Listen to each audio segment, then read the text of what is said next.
There we go. Well, welcome back, Alexandra. We're Thank you. oh, we have James there.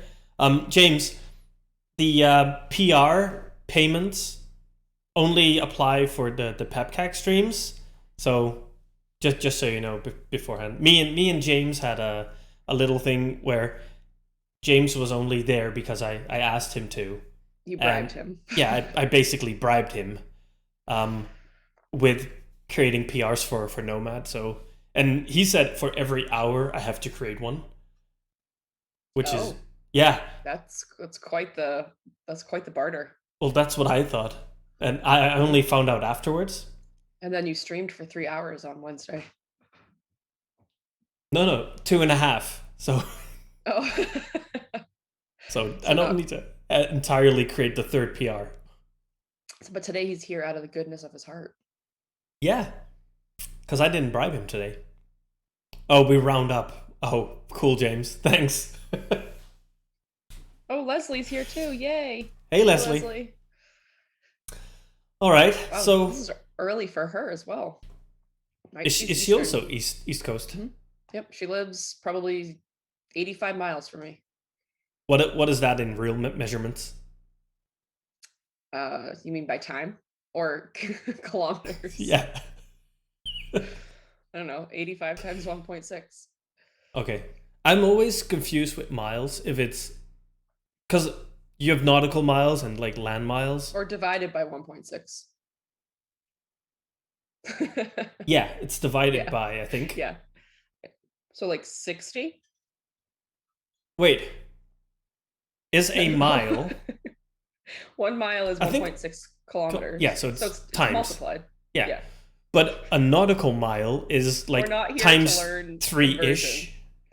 right? So I'm always confused whether the land miles is like times 1.6 or times 3 point something.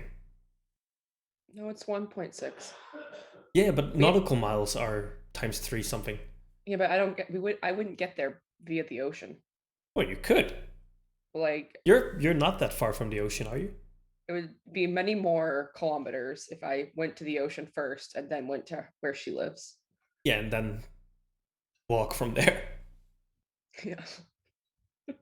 Oh, okay, so it's an hour 20 at There we go. 112 kilometers an hour. Why 112 kilometers an hour? That's very specific. Is that like 85 miles an hour, which is how fast people drive in Massachusetts? Oh, okay. Well, that might be the case.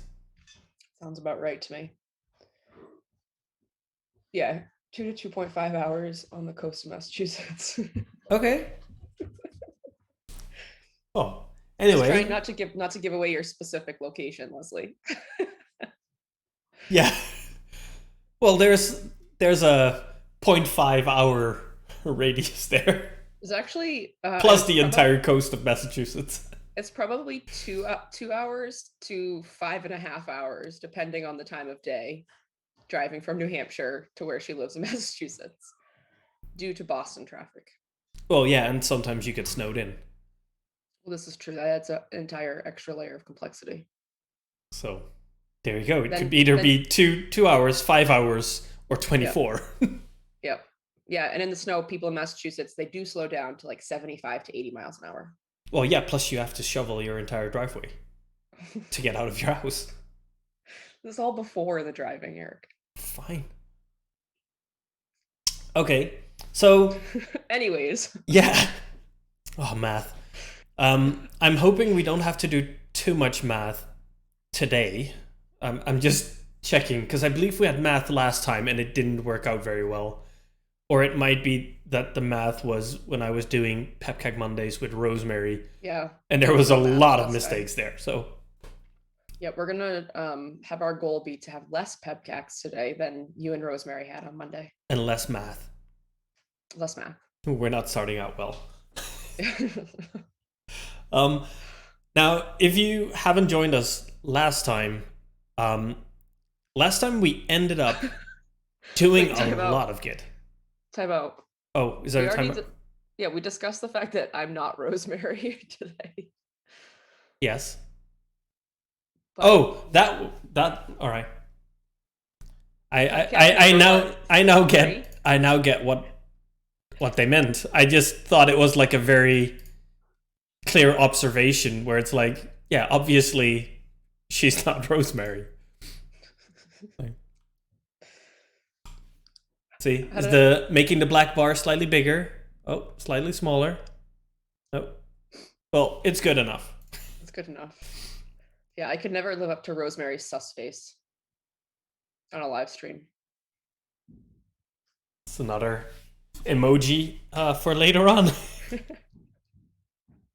All right, so now that we have the naming sorted, where were we? Oh yeah, last time we did a lot of Git, but we didn't get to all the fun bits that we actually wanted to do because we were just busy so long generating SSH keys. You took like hours and hours to describe what your little Git art, or sorry, SSH key art was. Oh, my elf hat. Yeah. What you just misheard what I said. Well, okay, maybe. Speaking of that, hey, next time we do this, can we turn on transcription? How do I turn on? Not today. Not today. We can't do it today. Next time we do it, let's turn on transcription, and then you'll be able to better understand when I say elf. I'm not saying elf. Yeah, unless the transcription gets it wrong. We'll see what the transcription says. It would be hilarious if the transcription makes it elf, the very lovable alien from Melmac, instead of great. Exactly, Kareem. That was a good show. It was a good show. Yeah. But yeah, so next time let's do that. Yes, instead of the Will Ferrell movie where he gets turned into an elf, like the pointy-eared with the hats. Which is what my SSH key image was. Allegedly. Yes. You saw it. No, I didn't. We hid it from the stream.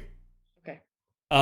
So anyway, what we were trying to do was we were uploading images into a Google storage bucket, and we basically have pet images in there now because we have Frank, your lovely dog, and then Nori, my mischievous cat, who actually right now is sleeping on the closet under a HashiCorp blanket. It's super adorable. On the closet? Oh yeah, he loves sleeping on the closet so he can oversee everything.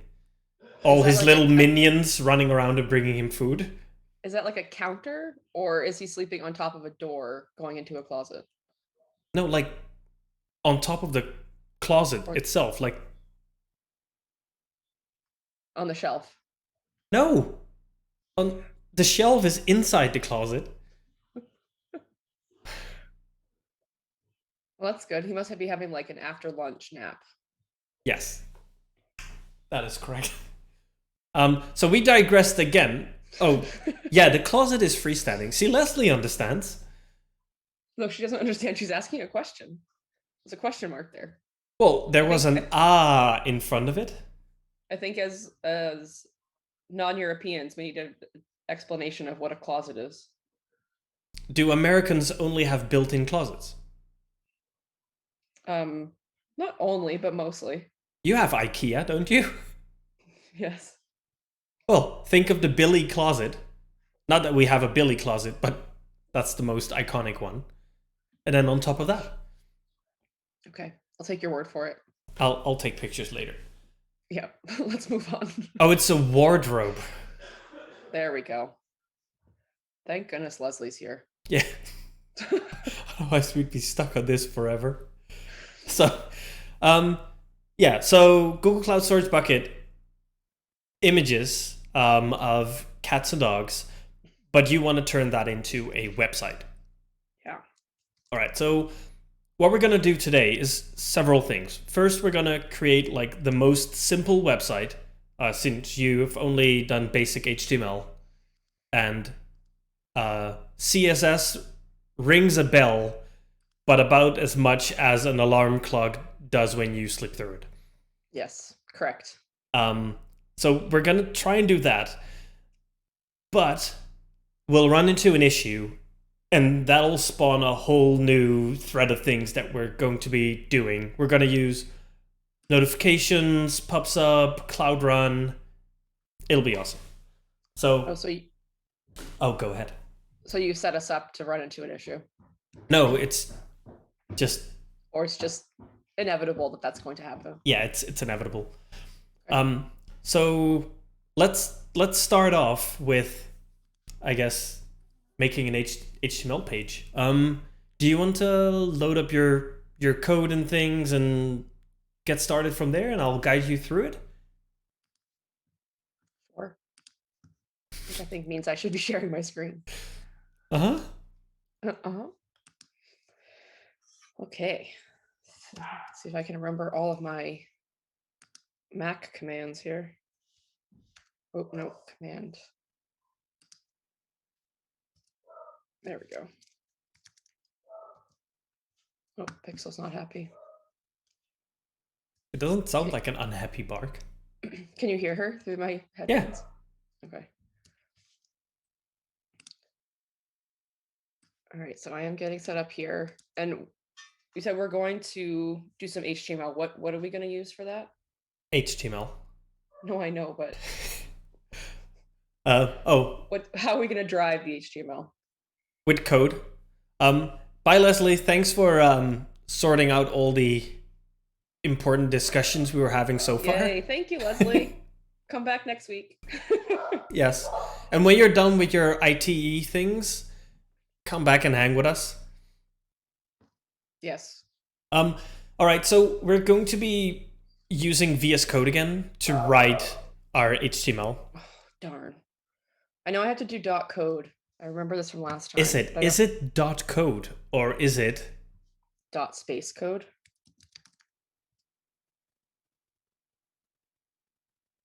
Where did it go? Well, it might have to go in a different order. Code dot. Where did my terminal go? I don't know. It went. There we go. New one. All right. Yeah. See, chat's helping you out. I need to get another monitor because I now have to look away. Code space dot. It's great to have a cheat sheet in chat. It is. Thank you, chat friends. Thanks, Cosmo. Cosmo. Sure. So, code dot is actually what you want, but you kind of want to be in a different directory, right? So, what you want to do is in your terminal, first navigate. Yeah. There we go. See, all those episodes of doing terminal have really helped. I think it was in documents, and then I know why won't it let me? Well, you have to type something first, and then you can hit tab, right, to autocomplete it. Yep. Or you're doing everything by heart instead of just tap tap tap tap tap. I have to challenge myself a little bit. All right. Do you remember another command to figure out what's in the directory?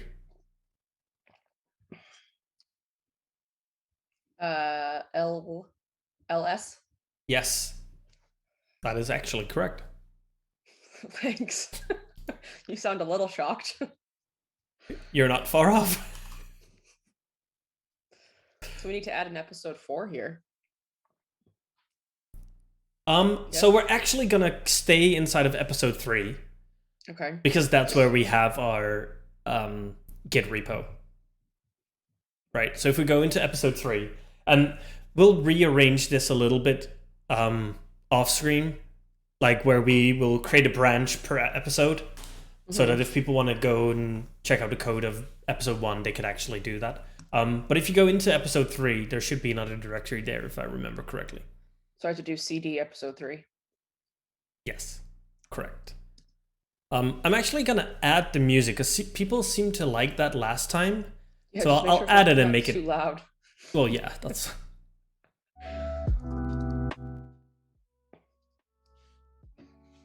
There. Yeah. I think let me know in chat if the volume of the music is all right. Okay, so there's another directory in there which we need to go to. There we go. Boom. Main. All right. Yep. So this is the correct directory. So now you can open VS Code. And to start off, I thought, why don't we do an alternative of our storage object, right? So yeah, let's do that later. Don't want to go down that rabbit hole.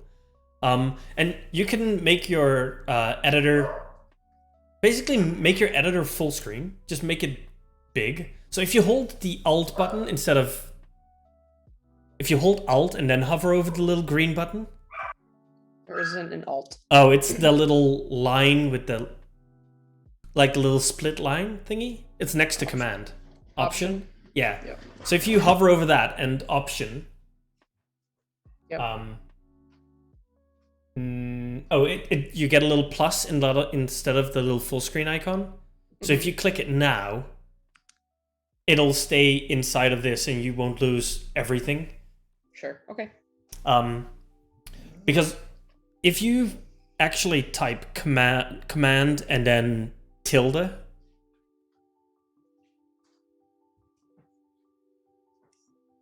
Nothing's happening. oh, is it control tilde? There we go. You can actually get your terminal inside of here. So if you hit control tilde again, you see that the bottom bit should go away.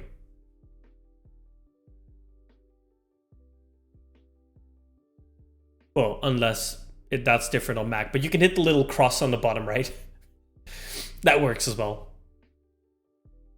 To get rid of that. So if we need to do things in the terminal, we can now do it from in here. So that'll be easier for people to follow along because the screen will be bigger, right? So what we want to do is we want to do the same thing we did last time. We want to create a Google Cloud Storage object and access control for our website. So let's create a new file called website.tf. Take myself off of mute here and pray that Frank is quiet. That's fine. We don't mind Frank. Frank's part of the show. I think the audience will mind his barking. It's very loud and piercing. It's not too bad through the microphone, at least for me. Okay. All right, so let's take the object and the access control and put that in a new file. In a new file? Yeah. So we're going to take, like, copy paste? Yep.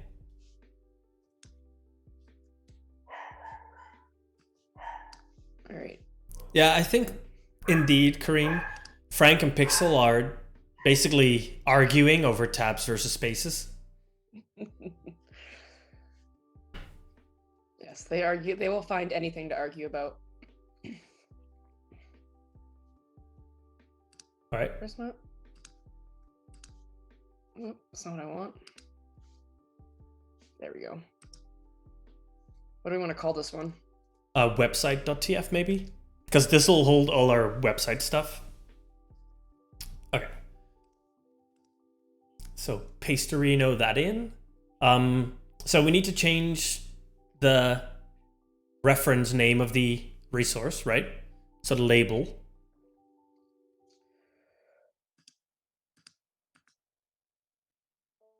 So I guess we could just call it website, since we only will have one website, right? Yeah, but how do I change multiple at the same time? Oh, well, on Windows it's Control D. On Mac, I don't know, it might be Command D. Yeah, there we go. There we go. And then don't forget to hit escape to get rid of all those cursors. All right, so the name we want to be index HTML or HTML. I don't know, what is everybody's opinion in chat? Like, when you create HTML files, do you use 4 letters or 3 letters? For some reason, I always like when all my files have just 3-letter extensions. But they both work. Yeah, they both work, but I don't know why. I just like when everything is tidy. So are we going with 3 letters? Fine. So instead of using source, I thought we'd go and visit the registry. Now, I find the easiest way to immediately get there is copy paste the resource type. With inside the quotes. Yeah. Okay. And then Google that. So copy that and Google it. Look at that, I got Google up, ready to go. Well, all right. Fair enough, Kareem. I guess I should... 4 letters for HTML, 2 for TF. Yeah, well, that evens out at 3. All right. Average of. Yeah. So the top hit is actually immediately the one we want. Yes. It's Right. Like it knows what we've been doing. Yeah.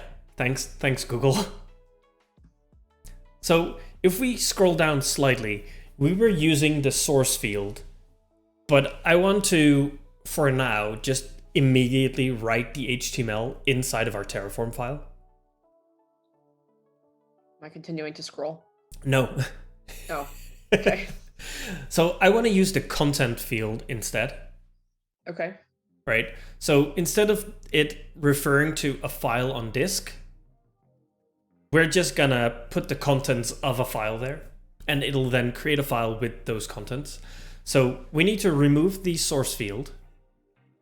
Remove it all together from here. Yep. And then we want to replace it with a content field. Now, we don't want to write one very long line of HTML because that will be very difficult to oversee and understand, right? So there's a nice thing called HereDoc, which is basically inline, multi-line document that'll then replace whatever value is in there. So what we want to do is we want to open up with 2 less than brackets. So remove the string quotes. Yep. And then I usually use EOF for end of file. And I usually use capital letters just to make it very clear. So the way this works is from the less than keyword, right? Until that keyword appears again, everything in there will be the actual contents. So what we can now do is create a bunch of new lines. Yep. How many is a bunch? I don't know. Maybe More math. This is kind of a bunch. And then at the start of the line, we want to write EOF again. And you'll notice something happening, right? The colors are changing. Exactly. So it realizes that, oh, the text actually stopped here, right? So you actually want to put the EOF on the first column of the line because it'll actually literally interpret everything until the EOF. So otherwise we'll end up with some spaces at the end of our file. Okay, so I need to do what?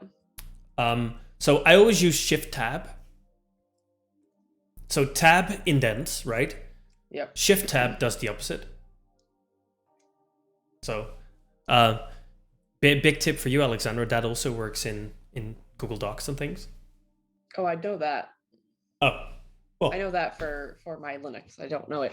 I don't know any of the commands on Mac, but All right. I'm learning them slowly from this. Okay.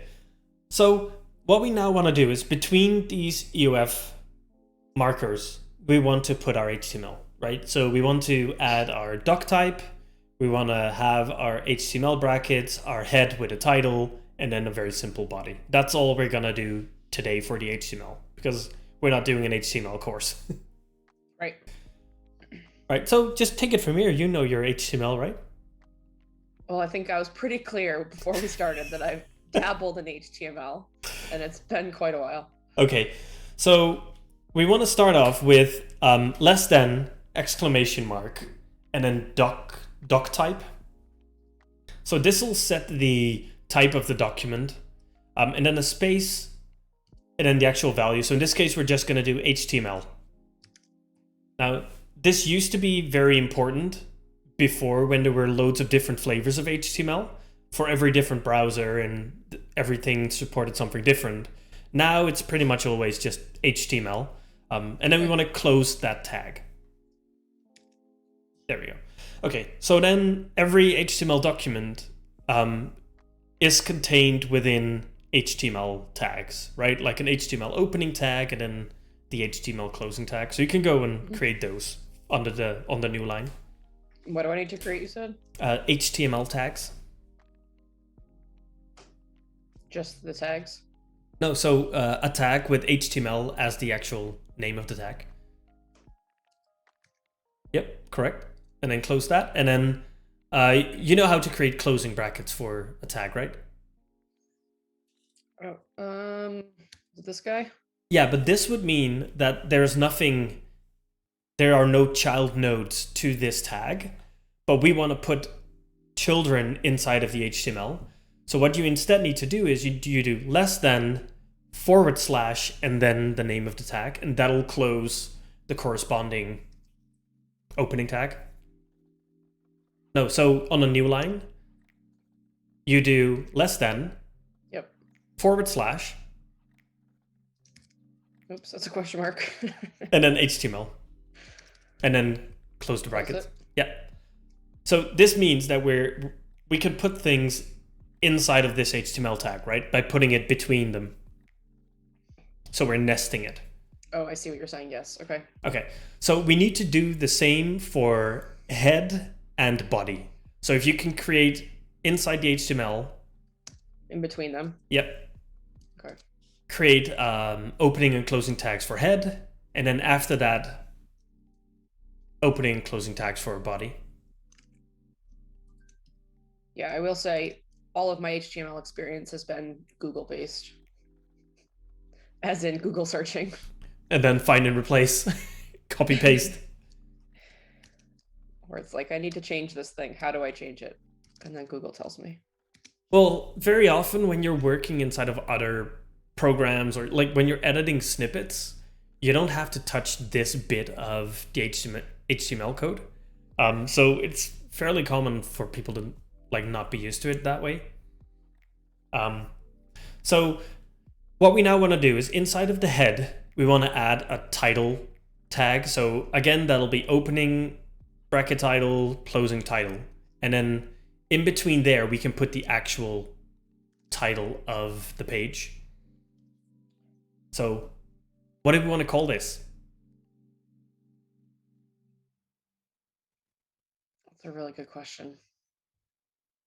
I know. I am not creative. So we're doing pet pictures, right? Yes. So does anyone in the chat have suggestions of what we could call our pet pictures website? We're going to have some dogs in there. We're going to have some cats. Well, Nori. We could just call them little troublemakers.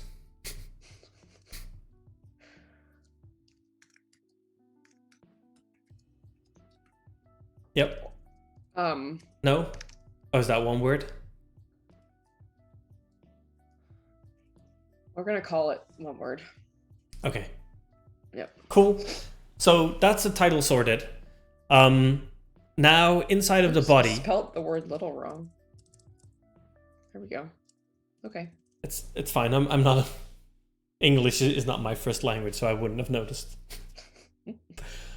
So inside of the body, we want to then have our images as a list, right? So we want to create an unordered list. Have you ever created one of those? Nope. All right. So that's UL. So that's again going to be opening tag UL, closing tag UL. And you don't have to scream UL. It's, okay. Maybe I wanted to. Well, you can. I don't think I don't think HTML matters. And I have done this before. This is like a bulleted list, right? Yeah, exactly. Okay. Yep. Unordered list. Okay. And then inside of that, we want to create 2 list items. So if you've created the bulleted list, you should know how to create these. LI. With brackets? Yeah. Everything in HTML will be brackets, right? Like all the tags are always with brackets. And then the content can be inside of there, right? So you want to close that up because otherwise we have broken HTML. All right. Now, inside of that li, we want to add an image tag. So that would be img as a tag. Is that as a tag? Okay. Yep. And then that actually has some attributes. So we want to have source in there. So src. Space or dot? Well, it's going to be a space first, and then each of the fields will be space separated. So source equals. Oops. And then source space equals? No, just immediately. Yep. And then quotes. And then it'll be the images in the bucket in this case. So we want to have frank.jpg. Yep. Okay, and then the image tag you can close like you wanted to do initially, because we're not going to put anything inside of the image tag, so we can close it by adding the... Yep, exactly. All right, so duplicate the li with the image tag, and then we'll create one for the Nori picture as well.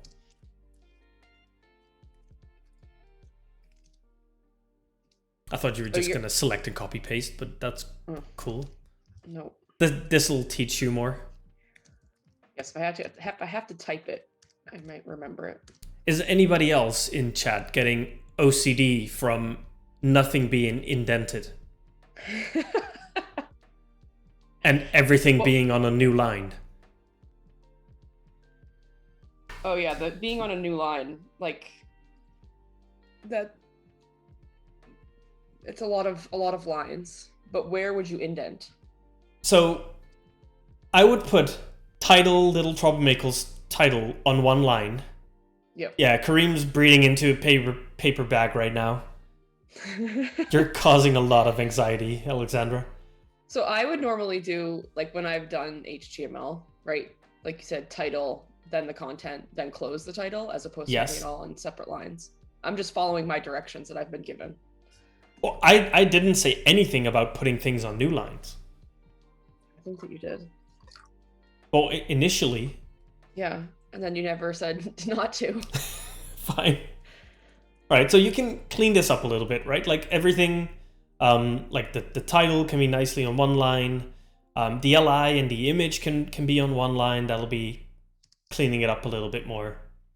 And then where would you indent, though? So we'll do that after, because it's easier if we have this cleaned up a little bit. Okay, so you want to indent where you get nesting, right? So this li.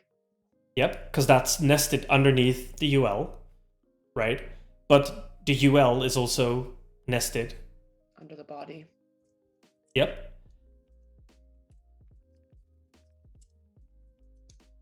So you want to tab that one, and then the title inside the head is also nested, and then both head and body are also nested, right?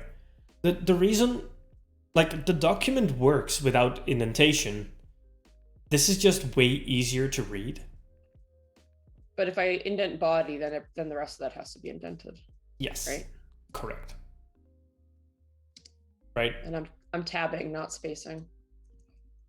Yeah, but it's actually replacing it with 4 spaces automatically.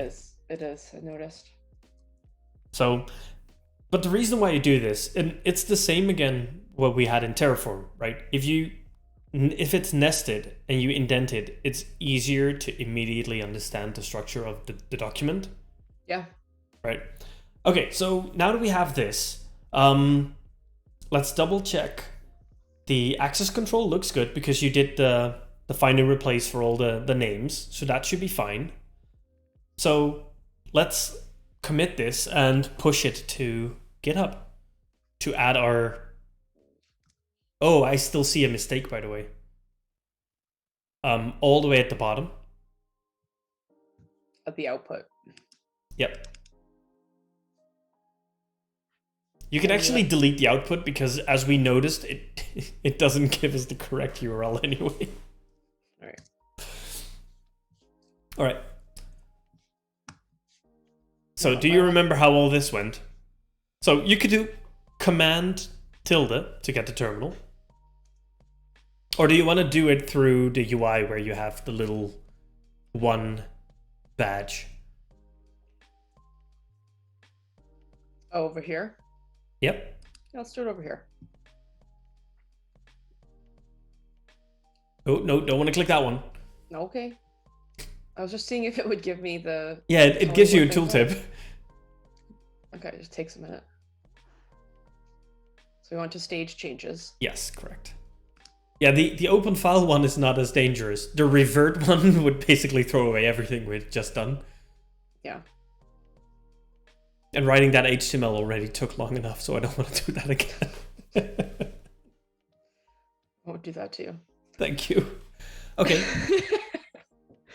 So we need to write a commit message, right? And you want these to be descriptive. Oh, you can actually do that at the top left where it says message. Oh, up here, that's right. Yeah. So like something like creating website basics? Yeah. Or do we want to be more descriptive than that? No, that's fine. It's your repo. Outline, maybe? Then we want to do the little check mark. Yeah. There we go. Okay. And then we need to push it. So I don't know, maybe in the 3 dots at the top there is a push. Oh, there we go, push. Nope, not that one. Oh yeah, you can do that one. There's also just up top a push, like. Oh, up here. Got it. I think that'll work. But the command down here, right? If we wanted to do it through the terminal, is it just git push? Yeah. So you can just do that because I don't know which option to choose there. So just hit cancel and just do it through the terminal. Git push. Yep. And this is my key. Okay, cool. So now we have those changes. If you now go over to Terraform Cloud, you should be able to see all of this being run for you.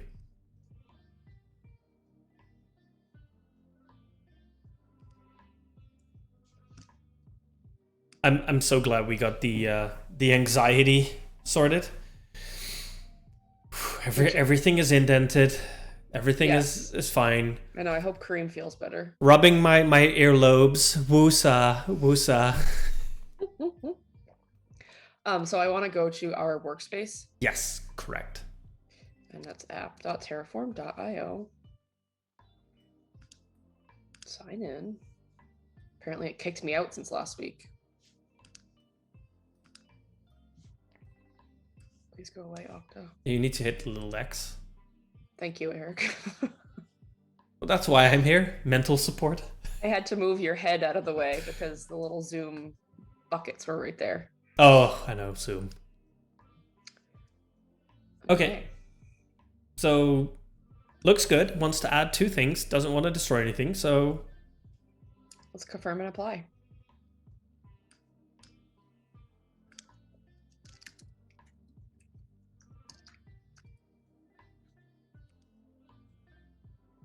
Okay.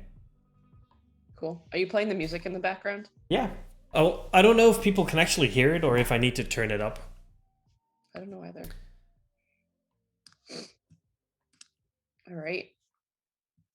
Like, it might need to be increased a little bit. Okay. It was pretty great 2 weeks ago when you and Rosemary had it on and you didn't know. Yeah, well, that was my mistake. As usual. That was your pep gag. Yeah. It was pretty great because I was messaging in the back channels and I was like, this music is loud. Or do we mean to have music on? This music is loud. And then someone messaged in the chat, which took care of it.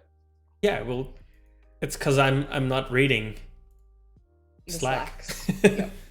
Okay, so the website should be there. I just posted it in Twitch, which for you is probably on the wrong machine, isn't it? Yeah. Is it a complicated URL? No, it's storage.googleapis.com.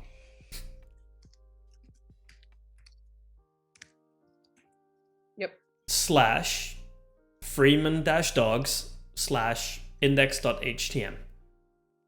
And I'm guessing you don't even need the index.htm. I'm guessing it'll even figure that out. Well, maybe it does. Try with it. Access denied.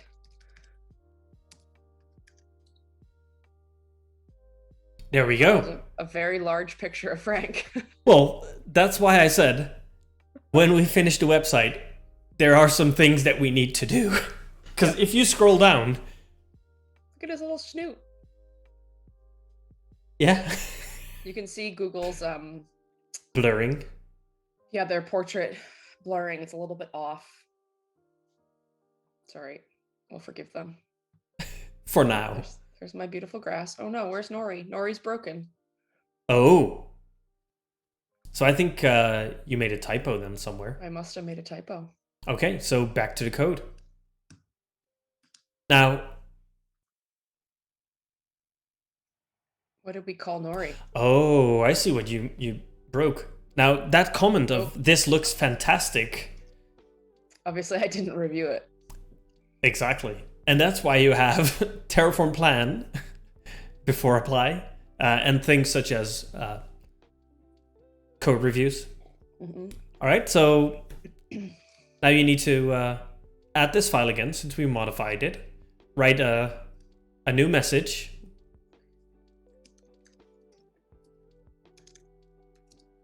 Yeah. Awesome. And let's push that again. I'm going to do it from over here. Okay. Since it's open. There we go. So we need to go to Terraform Cloud again and approve it. Now, if we are going to do this quite often, maybe we should change something, right? Instead of having to always manually approve it, why don't we just make it go through? Auto approve? Yeah. Let's change that into settings. Okay. So on the right, there's settings. Okay, I need to move the little images again. Should we leave this as is, or should we approve this before we change the settings? Well, you can approve this right now. That'll be fine. Let's see. Yeah, you couldn't probably have caught this because it doesn't actually show you the I was going to say, where's all of my content? My HTML. Yeah, it said it was sensitive data. Interesting.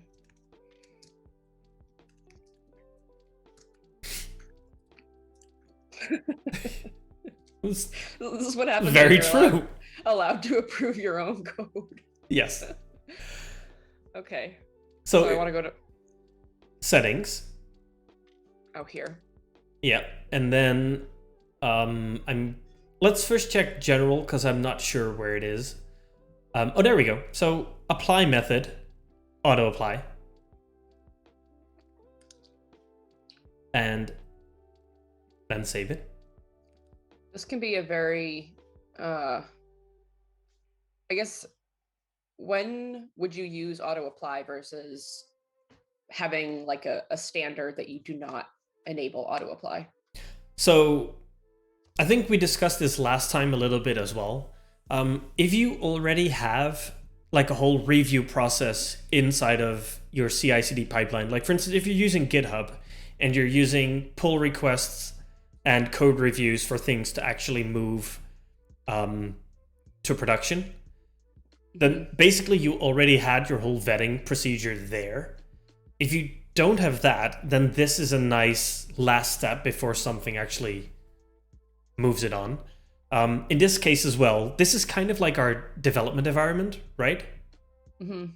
So if things do break, it doesn't matter. If this was production, then maybe you would still want to have this there as the extra safety, if that makes sense. Yeah, so if we go, what is our GitHub repo called again? DA There it is. Terraforming with Freeman. So you're saying adding in a review and approval step here, Yes. and then this would get pushed to Terraform Cloud, which would be automatically applied. Yes, correct. So we would want to make it that you cannot push directly to the main branch, but you can only create like pull requests, and then you can set up how many reviewers you want. Like you can create a process around that part of it, and you can even automate where you get the output of a plan inside of GitHub, so you could actually see the results there already to see like, okay, what is it going to do? But yeah, in our case, because it's just a development environment for us, we're just gonna expedite this, because otherwise we'll have to, this looks even better than last time, right? Right. Okay, so refresh this, and there might be an issue, because I ran into issues. You did. Yeah, you might want to hard refresh this. Like Command-Shift-R. Learning something new. Okay. See if we got Nori. Doesn't look like it. Nope. Oh. So if you go, let me actually check that. Because what I ran into is when you update a file and the access control, that there is a timeout on, or like a period after which you cannot edit the access control, which I believe is like 4 minutes. So you cannot, if you change the file within 4 minutes, the access control won't be updated yet. So you need to now again do the run to actually get the access control to trigger again, which is kind of annoying.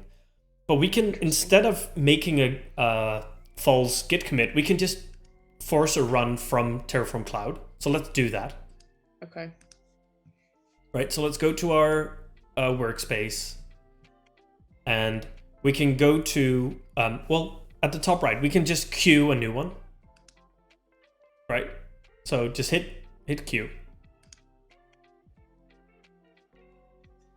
And so this is nothing to do with our code or nothing to do with Terraform. It's just there is a timeout after you basically create it for the first time and or update a file that it actually accepts access control changes. So it doesn't want you to change access control too often, probably because it propagates into their system. Okay. So within 4 minutes of making that initial change. Or any change, I think. I think it's just basically you have to wait 4 minutes before you can change access controls again. Okay. And the reason this is breaking is the file changed, so it needs to do new access controls, but on the same file, and then it's like, oh, hold on. I want to wait. Okay, so we have the file now, and if I refresh on my side, we now have a public URL again. So if you look at the file and hard refresh, so Command-Shift-R refreshes without the cache. Okay. We should have 2 images. Very sad. Did you still break? Command-Shift-R. Yeah. Still broken. There's a little Nori down here. Let me take a look. So I actually have 2 files, so you might want to close your tab and then open it up again. I think this is just browsers messing with us. What was the first part? It's Google APIs, but what's... Shall I just paste it to you in... storage dot. I'm just going to paste it to you. There we go.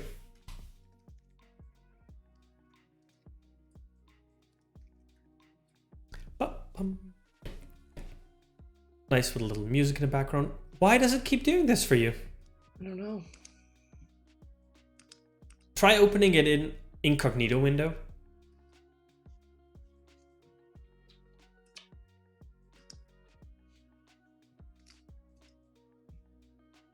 I just sent you the same. Thanks, I already You're knew. welcome. You're welcome. There it is. Okay. Whew. Back on track. Beautiful. All right, so we have our two files, but they're really big, right? Like you're zoomed out to, I don't know, 10% or something? I am zoomed out, yeah, to 30%. Okay. So now we want to use Cloud Goodness to automatically resize our images for us. Okay. Right? So what we want to do is several steps. So step 1, when we upload a new file, we want to create a Google Storage Bucket notification. So if you go back to the Terraform registry page, on the left side, if you scroll to cloud storage, there should be something that says blah, blah, blah notification. Google Storage notification. Yes. Right. Okay. So what we're going to do is we're going to fire off a notification, and that actually gets published to PubSub. And PubSub is like a messaging queue, which is kind of like the glue that Google provides within services to trigger HTTP or storage events or other types of events, right? So what we're going to do is we're going to create a notification which puts a little message on the queue, and then that message triggers another service that we're going to be running in Google Cloud Run, which then downloads the image that triggered the notification. It'll resize the image and then upload a thumbnail of that image. How does it know what to resize it to? I've hard coded that to 800 pixels. From where? So this is the part that I said that might or might not work because I haven't tested it yet. Okay. I basically rewrote a little program that would normally analyze your pictures and then blur out faces if it was like unsafe or whatever. I've rewritten it to resize the image. Okay. So this is something separate, like outside of... Yes. If you want, I can actually show that little piece of code just to make... It might make a little bit more sense. Okay. I will stop. Well, no, I don't need to stop sharing. No, I'll just throw this over you. So I also had like a little test page already, right? Do you see how nicely indented it is? And yeah, it's beautiful. I know. So basically I have a really... Let me just close some files because that'll be confusing. I have a very simple Cloud Run application that listens on port 8080 unless I specify something else. And what it then does is it waits for a PubSub message, and if it gets that PubSub message and it can actually parse out the data from it, and so there's some error handling in here that, okay, if it's not a valid message, we get an error. If the data inside of the message is unreadable, we give a little error.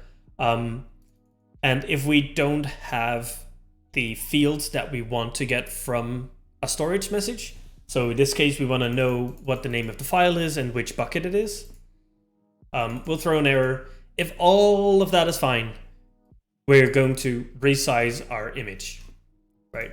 So that's this little program. So we grab the event that we get from cloud storage. We figure out which file it is. Then we download the file.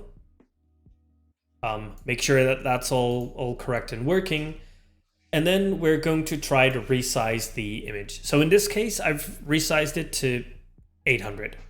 because I thought that should be fine, and then we can later change the website where we show the small image first, and then if you click it, you get the big one. I thought that would be pretty neat. What do you think? Yes, I think that that is a very good idea rather than just having a big list of Yes. images. Um, Yes. how right, trying to connect the dots here, right? I think we've had a conversation before around how the interwebs, right, as a large concept, like the granular stuff, I can connect the dots, right? But like as a large concept, for me, Yes. most of it's outside of my brain. So how is what you created? How do we get that and apply it or add it to this website? So How's it all connected? that's where Cloud Run comes in. So I wrote this little piece of code, right? And I have created a Docker image out of it. Okay. Right? So this image we will be deploying using Terraform on Cloud Run. So that's one of these steps you will take as well. But I just thought that I'd already create this piece of code and the image so that you wouldn't have to dive into that, and we could like get into the grunt of it and start using these cloud services. Okay. And how will I do it if it's on your machine? So I already pushed this image to Google Cloud Storage. So the image name that I used was, and now I'm thinking, I think it was gcr.io slash terraforming with Freeman slash resize. And then I think the version is 0.0.1 because this is very experimental. So we'll be using that string basically to refer to the image that it will then automatically download and run for us.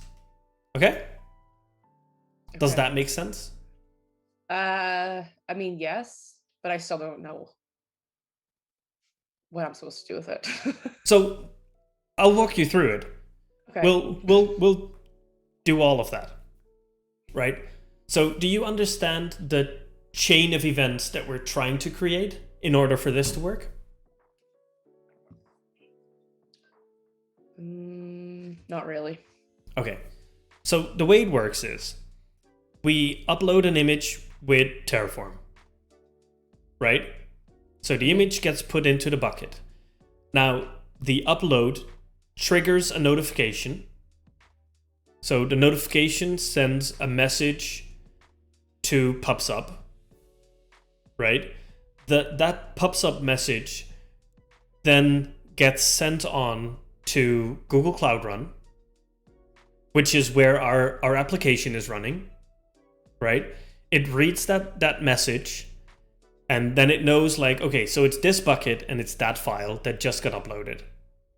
It'll then resize all of that, and it'll upload a new image in a subdirectory, if everything goes well, called thumbnails, and it'll put the image in there. Does that make sense? Conceptually, yes. Okay. So we're just going to go through it step by step, right? So first, let's create our notification. So I'm going to throw it back to you, Alexandra. Okay.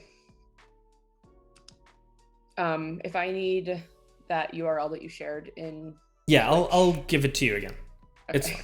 It's really simple, the URL. Okay. So we could just type it out as well. Right? So we want to create a notification, and a good way to do it is, again, start with the examples here. Mm-hmm. So I haven't created this myself, so we'll be going through it together. So let's grab that top resource because we want to create the notification itself. Are we taking the entire example or just this first block? Just the first block. Let's just create that one first. Right. Are we creating a new file? Yes. Yeah, I'm thinking let's create a thumbnail.tf or something. So that we can keep all the little resizing nicely together. All right, so let's put this on the entire screen. Yep. Option. Yeah. There we go. Okay. So notification, fine with that name. Doesn't really bother me. So I see some things that we will need to replace, right? So I see a Google pops up topic that we don't have yet, right? So we're going to need to create that as well in a little bit. Okay. Other than that, the event types. So in this case, it would be, I think we only need object_finalize, since we don't really care about if any of the access control or whatever gets changed. We just want, when there's a new file, that's when we want to trigger this, right? So we're just going to get rid of this update. Yep. And oh, actually, we could do something cool. We could change new attribute, right? So if we change new attribute, change that to width. Change this. Yeah. Width, like how wide it is. Width. Got it. Width. Elf. And I don't know if it'll accept something without strings, so just put like 800 there or something, like between the quotes. We'll try it between the quotes first. Later, if we can do it without the quotes, that'll be fine. So, and then it has a depends on, so I'm guessing we're gonna need that too. So let's go back to the documentation and check that. Hey, Rosemary, how are you doing? Oh, Barry's here. Good morning, Barry. Yeah. Have you recovered from your PepCag Monday? I hope things are going more smoothly now. I'm gonna say it's Friday. Hopefully the recovery has happened at this point. Well, you never know. I feel like it's kind of been a PepCag week for everybody this week, not just Monday. True, although my PepCag Wednesday was not that bad. I think I ended up on 6 PepCags, which for me is pretty good. Yeah. So half the people, 1/3 the PepCags. Yeah. And in more time. Double the time. Huh? No, I wouldn't say double the time, because then you're gonna owe James No. what, 6? No, but like in the first hour, me and Rosemary didn't make any mistakes. But then after the first hour, it just straight down. So okay. Let's look what else we can get from the code block. Up here. Oh, was it up there? Okay. So we're gonna need that binding. And I think we are gonna need that bottom topic as well. Didn't we already grab this binding here? But no, we're gonna need the data source, and just copy all of those, and we'll delete what we don't need, because we only don't need a little bit. So just take all of that from here down. Yeah. Okay.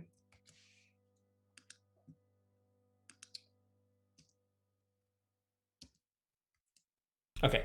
So the thing we don't need is the Google Storage bucket, since we have a bucket. Here. Yeah. The resource. Yep. Do we need these notes? No. Okay. So this should give us a topic. I think default topic, fine. It's the only thing in our project. What is a topic? So the way the message queue works is you can look at it kind of like a forum where you can post messages, but you can put them in categories under topics, right? And you're basically adding them there. And then somebody else can read those posts, right? So we can post a message to a topic. And in this case, we're just going to use the default topic. Okay. I'm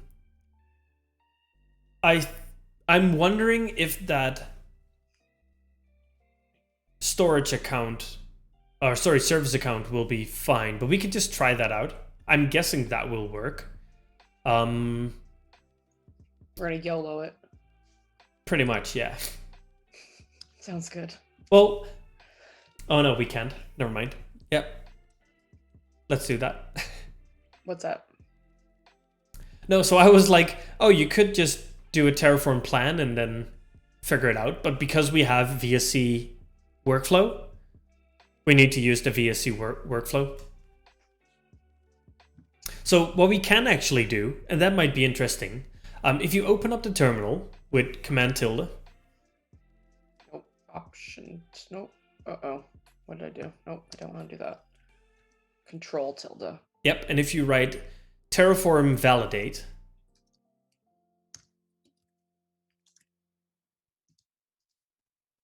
okay. Success. So it says it looks good, right? So we have to trust that. Another nice thing we could do is, do you remember another command? Terraform plan. I mean, I remember some commands, but I don't know which one I'm supposed to use in this instance. Well, your favorite one? Terraform destroy. No, Terraform fumpt. Oh, fumpt. Yes. Why is there an asterisk over after the word main? I'm not sure. Oh. It's something in your prompt. So it might be maybe a successful command. It might change into something else when you do like a command that doesn't execute successfully. I'm thinking it might be something like that. All right, so we want a fumped. Yep. Okay, so website got fumped. Okay. So let's commit this and let's add this. The star might actually be, well, no, it was showing the star before, but I was assuming that it might be that it has updated files. So it's your Git thing saying like, oh, hey, something has changed. Yeah, possibly, because we haven't done this work, right? We've done all of it through the UI. So maybe we just... Yeah, we just noticed it. Right. Because we haven't done any commands in the terminal to see it. Nope. All right, so let's stage all these changes. You can click on the plus on the stages line to do all of them at once. This guy. Yep. Okay. And the message, this is resizing. Adding notifications for resizing. Yeah. LGTM. All right. And now we need to push it. Yep.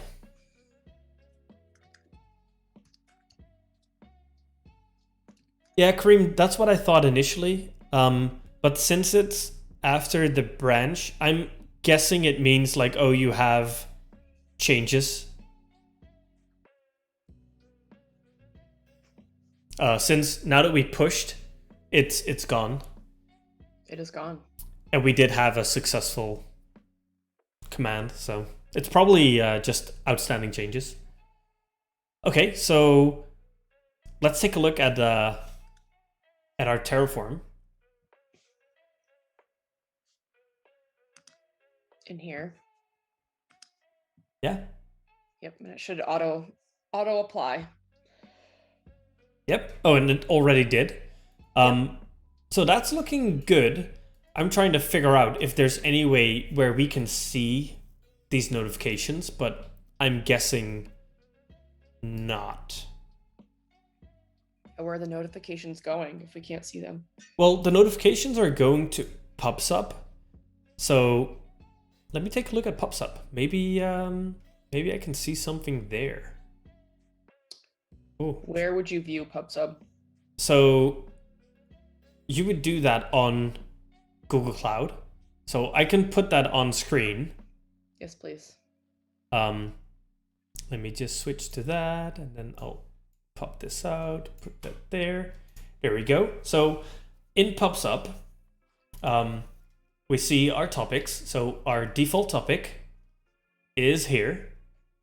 But it has no subscriptions, so nothing listening to it, which is what we will do later with our Cloud Run. And there are no messages, right? Mm-hmm. So we need to add a subscription, right? So I'm guessing that's where we'll go next, because if I go to the actual bucket, there's not much I can see. Where is storage? See, we have our little Freeman, we have Frank, Nori, and our index. But other than that, there's not a lot on here that'll help us. So let's take a look at the next step.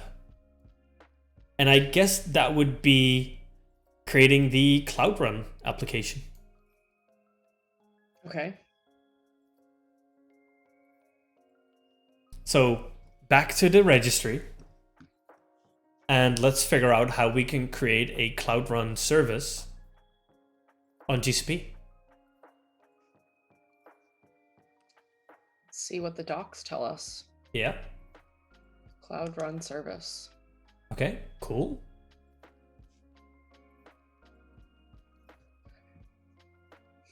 So we probably want to go down and grab some of this code. Let's see. I think so. So we've got Cloud Run Service Basic, Cloud Run Service SQL, no auth. Got multiple different options here. I think the auth in our case will not be an issue, because since it's all triggered internally, it should all be authenticated by Google itself. Like the no auth one you would want to use if you're using HTTP triggers and you want to call it like from the public web or something. Okay. But let's just try the basic example first. Try to get that running with our application, and then go from there. All right. Okay. So we want to create a new file. Let's put it in the same one, since it's all part of the thumbnail. Okay. Okay. So maybe we want to rename the service to resize. I think that's probably a nice name. Well, both I would do, because default's not very descriptive. In case we do want to create another Cloud Run service, this will be a bit non-descriptive. And then let's just give it the name resize as well. Remove Cloud Run service or add on to that? No, just change it entirely to resize. Okay, so now where it says US Docker package dev, yep, right? That's the URL I was linking to before. So that's our container image. So ours actually lives at, yeah, you can remove all of that. Yep. gcr.io. So that's Google Container Registry, / and then the name of our Terraform project, right? So That would be Terraforming with Freeman, with the dashes in between. Yep, and then slash resize. So that's the actual name of the image. And then we want to pass in the version, so we get a very specific one in case we want to update it, in case my Docker image doesn't work, which is at this point 50-50 chance. So we'll put a colon, and then the version that I have is v0.0.1. Within the quotes? Yes. What is the colon? So the colon is the separator between the image name and the tag. And the tag is the version. But you could put any text there. Okay. If you wouldn't use the colon and then the tag name, it will use the latest image. But that means that you basically have no idea what gets deployed, right? Because latest at any point in time can be something very different. Okay. Does that make sense? Yes. Okay. So traffic, we want all the traffic to be going to this one since we don't have anything else. Latest revision, yeah, why not? Let's push this. And wait, this gets deployed in US Central. If we go to our main.tf, did we or in our bucket, one of them? I guess the bucket maybe. So that just goes to US.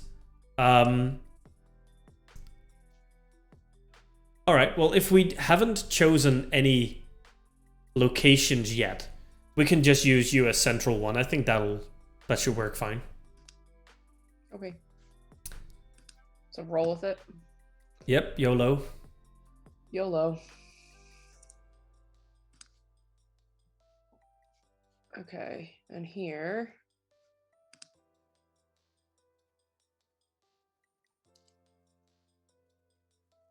What do we want? Comment? Do we want to give it? No, I'll just let you figure this out. No. Don't forget to tell people what you're doing, Alexandra. You're streaming. I know. There's a lot of pressure. Yeah, I'm just gonna sit back. Let's see, do I still have some coffee? Oh, I still have coffee. How do I get rid of this thing on the right-hand side? You just close the file at the top. Because basically what you're looking at is you're looking at the changes since your last commit. Right? So that was that little block you added at the bottom. Right. So if you go back to the Git thingy. Yep. You already staged them, so you just need to type your commit message. Right. So much for having you figure it out while I drink coffee.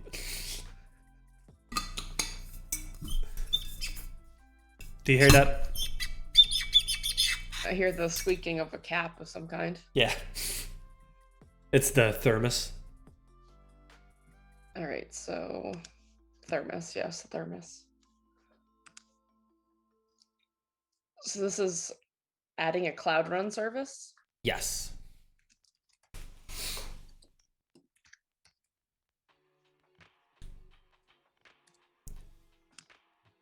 All right. So we have committed. Okay.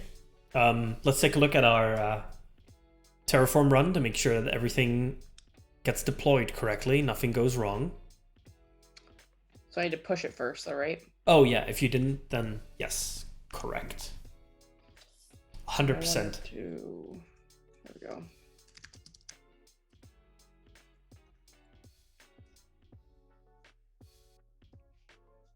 Okay. How are you liking Git so far? I mean, it's fairly simple. Do you think it's useful? I mean, it's useful in sharing code, right? Well, is that what you're finding or what you've heard? That's what I've heard. Okay. We're not really collaborating on too much, so I guess we're not realizing the value of it at this point. No. Like, one of the really nice things of Git is if you do make mistakes, you can actually go back in time and go back to that snapshot of your code. Mm-hmm. Instead of, like, your history is not erased. You can basically do an undo and get back to the situation where it was before. Right. Which is really nice. Yes, it's always nice to be able to not have to figure that out completely, right? Like, it's that point in time, it's saved for you. Yeah, well, everybody loves undo. Yeah. Right, OBS? All right, why is this taking so long to apply? Well, I'm guessing, let's take a look at what it's actually doing. Because in the logs, it should actually output. Right? Okay, so it's creating the Cloud Run service. That'll have to download the image, spin it up, create some infrastructure. Let me actually see if I can spot anything actually being created. That could be useful. So let me check out Cloud Run. And if I see something, I'll obviously share it. Yep. So let me make this somewhat small and put this over here. We can actually see that it is creating. It says here it's done. Yep. Okay, cool. So we have our little app running. Now I guess what we need to do is we need to add a trigger. So let's figure out how to do that. So I haven't done this myself, so this is all exciting. I know. That's what you want to call it? Well, somewhat. Somewhat. So well, it's exciting because it's new for you too. Yeah, I'm just flying by the seat of my pants. Yep. So let me wait, is that actually the correct place? Processing. Yeah.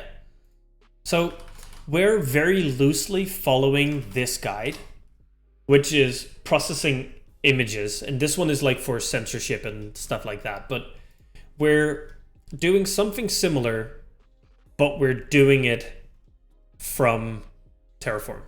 And instead of blurring out images, we're resizing them, right?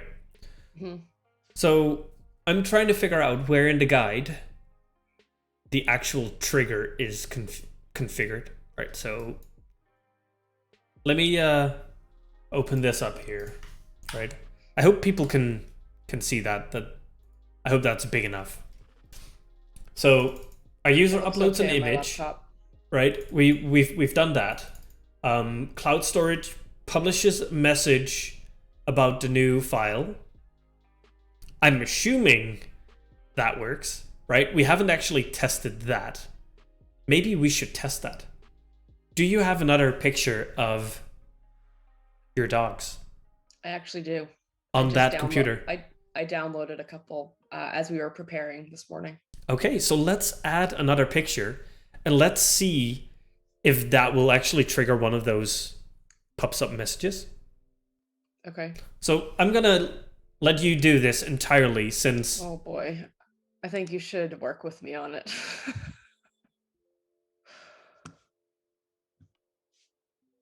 Like, this will be very similar to what we did for Frank and Nori. So Woo! Woo! it's Pixel and Solo. They both want their picture added. Yeah, they're saying, we're getting at it now. Come look, come look. Our turn. She's adding us, yes. Look how excited they are suddenly. Yes. Okay, so we can do this here. I don't know the name of the image. Like, I don't have an actual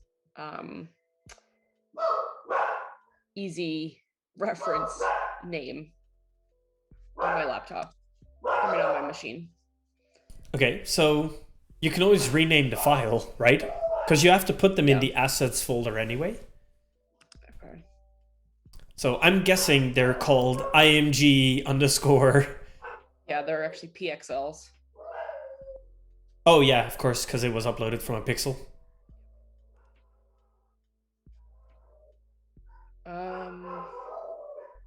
So that's interesting that yours names them PXL. Do you still have the original pixel? No, I have the 3. Okay. They're so excited. They're very excited. Let's see. Command F, right? No. Control F. How do I open my docs finder or You need to. It's a little smiley. The smiley dude. this guy over here? All right, downloads. Let's see. Where's the one? So the cool thing is, if you, so it's probably both those. Oh, another Mac trick. If you select a file and hit spacebar, if you hit the spacebar, oh, the dogs are getting told off. Yeah. Okay. So if you press the spacebar, it'll actually open it up in preview. No, it won't. Really? If you just hit... Yeah. It's giving me that little do error. Mac Pros, is that not how it used to work? You select the file. Is it control spacebar? Command spacebar?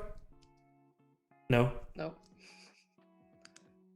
Well, we need OS X help. Somebody in chat, please help us with OS X preview. Okay, so if you have those, select the files in Finder. Right, just multi-select them with Command or Shift or whatever it is. Whatever it is. And then Command C, and then if you, in your editor, if you select the assets folder, you can actually paste them immediately.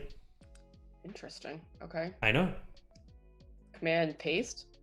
Command V, yeah. No, it didn't do it. Maybe because you're still in Find, if you hit Escape. Like, get rid of that Finder thingy. The little cross. Yeah. Try selecting and, like, pasting now. You did do Command C before you...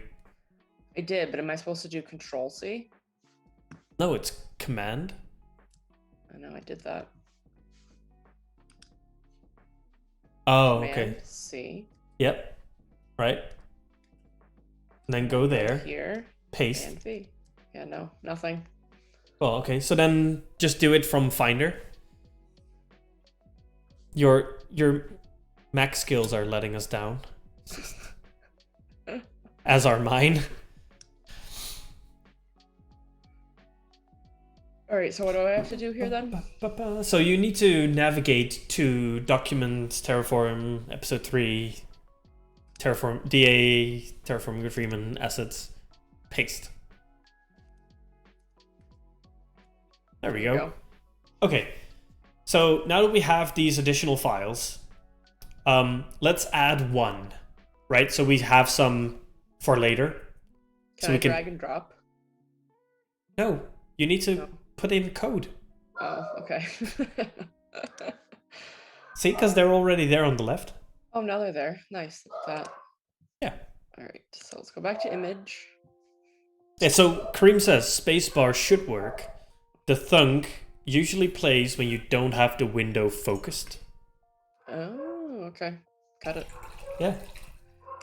All right, so let's go to line 38 here. We want to call this one.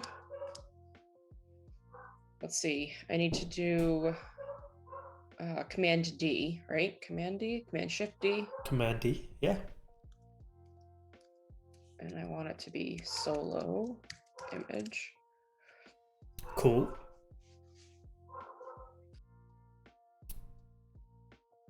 Oh, those dogs are in trouble. I won't stop. Okay, and this is pretty simple. Let's go solo. Okay. That's solo. Yep. All right. That looks good. So let's save this, commit this, and do we still want this output, even though these outputs are not really working? we'll keep them for now, and then we'll figure them out eventually. Okay. So we've got 4. I still think it's nice that we should be able to get the public URL somehow. Yeah, that would be nice. So we don't. Are we gonna push all of this? Are we gonna commit? Yeah, we can put them all already in Git, right? Okay. Having them in Git doesn't mean they'll end up in our bucket. Okay.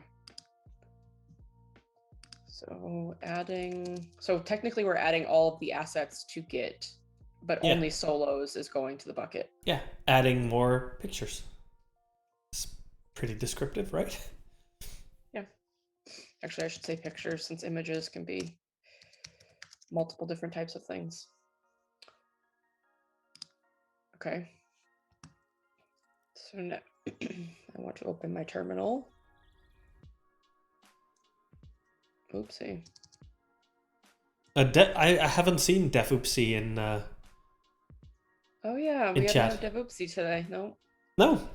We're lacking devoopsiness today. I think we have enough of it between the two of us, or just with me. Oh, I just got a message from Leslie on Slack. Yeah. And like very on point, she got an email from IKEA as soon as she signed off. Interesting. It's like IKEA was listening. Someone's always listening. Okay, so we push that to Git so we can go to our Terraform cloud and look at our runs, see what's happening. We are planning. Right, so I always like to see what it's actually doing. Like, open it up. Yeah, it's more interesting than watching the spinner. Cool. 2 resources added. Okay. Didn't we only add 1 resource? No. So we added 2 resources and an output. Okay. What were the 2 resources? The cloud storage bucket object and the cloud storage bucket object access control. Okay, got it. So that counts as another resource? Yes, because it is in the Terraform code a resource. Okay. All right, so, well, I guess I'm up now. Let me take a look. Google, where are you? Window, which one is it? I have too many tabs. I don't. It's like a standard problem, isn't it? Not for all of us. Oh, I still had it in a different window. That's Yeah, when you're live streaming, you gotta pare it down to only what's important for the live stream. I know. All right, so Freeman. See, I'm teaching you things as well. Yeah, thanks. You're welcome. Okay, so I see solo. That's good. But we're interested in pubsub, right? So that was somewhere at the bottom. Is it there? Okay, our default topic. Fingers crossed.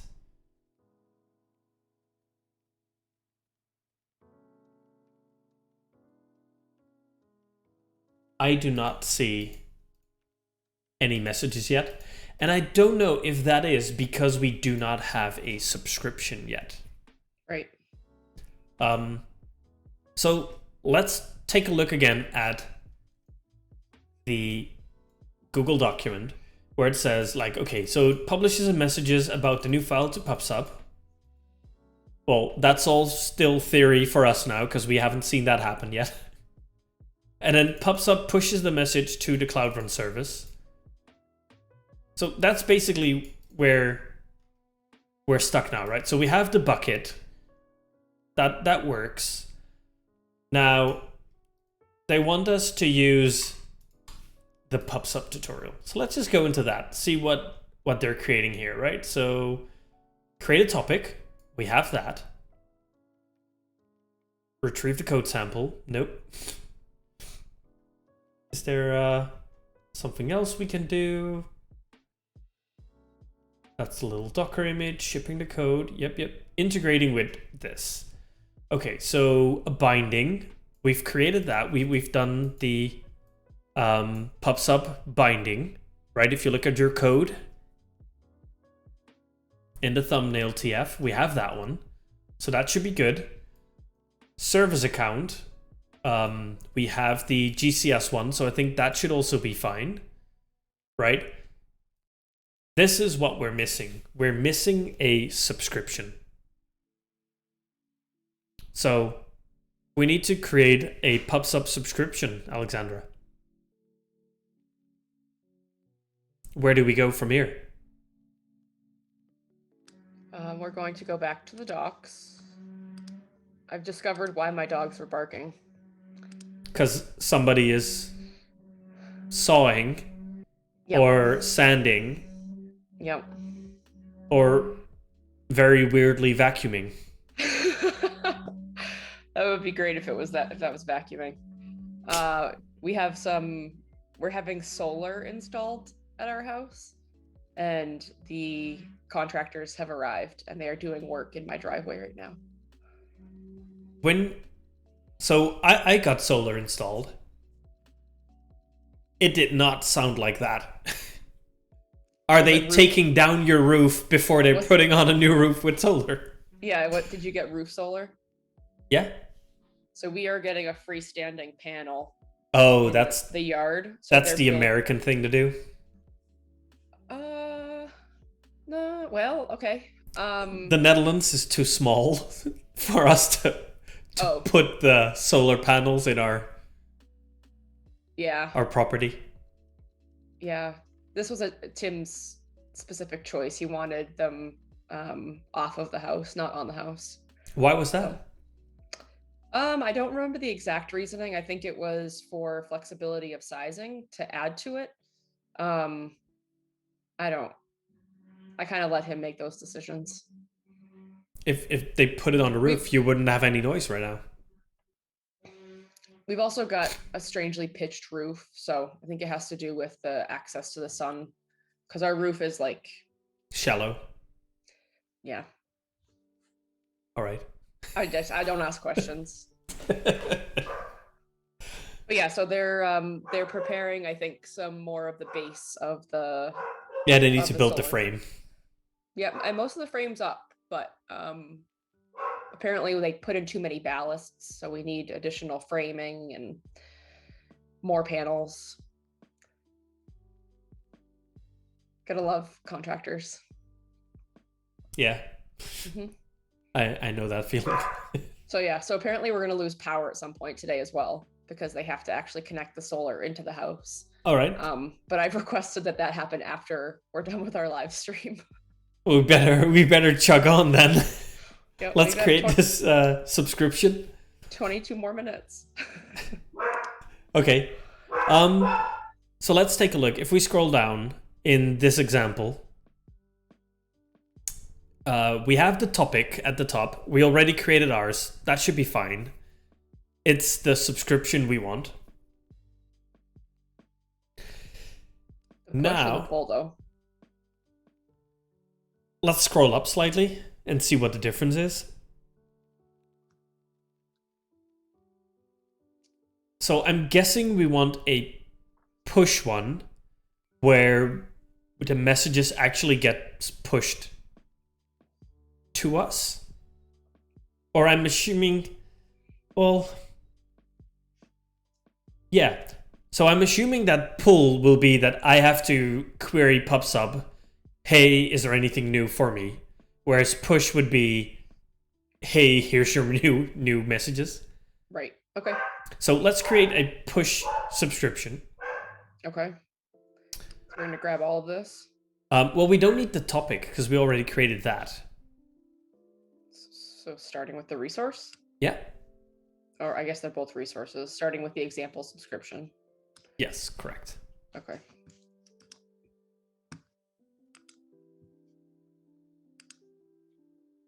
Let's put it right after the topic, so it's nicely grouped together. Okay, so before our service. Yeah. Oopsies, not there. Pepcac. Okay.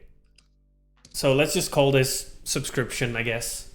I don't foresee us having any additional ones. So we can just use the default one. And we don't want to call it example subscription. We just want to call it subscription. Yeah. And then we can use references to fill this one out so we don't have to type the actual name. So that's nice. What do you mean? Well, we have our topic here, right? So we can just refer to our topic instead of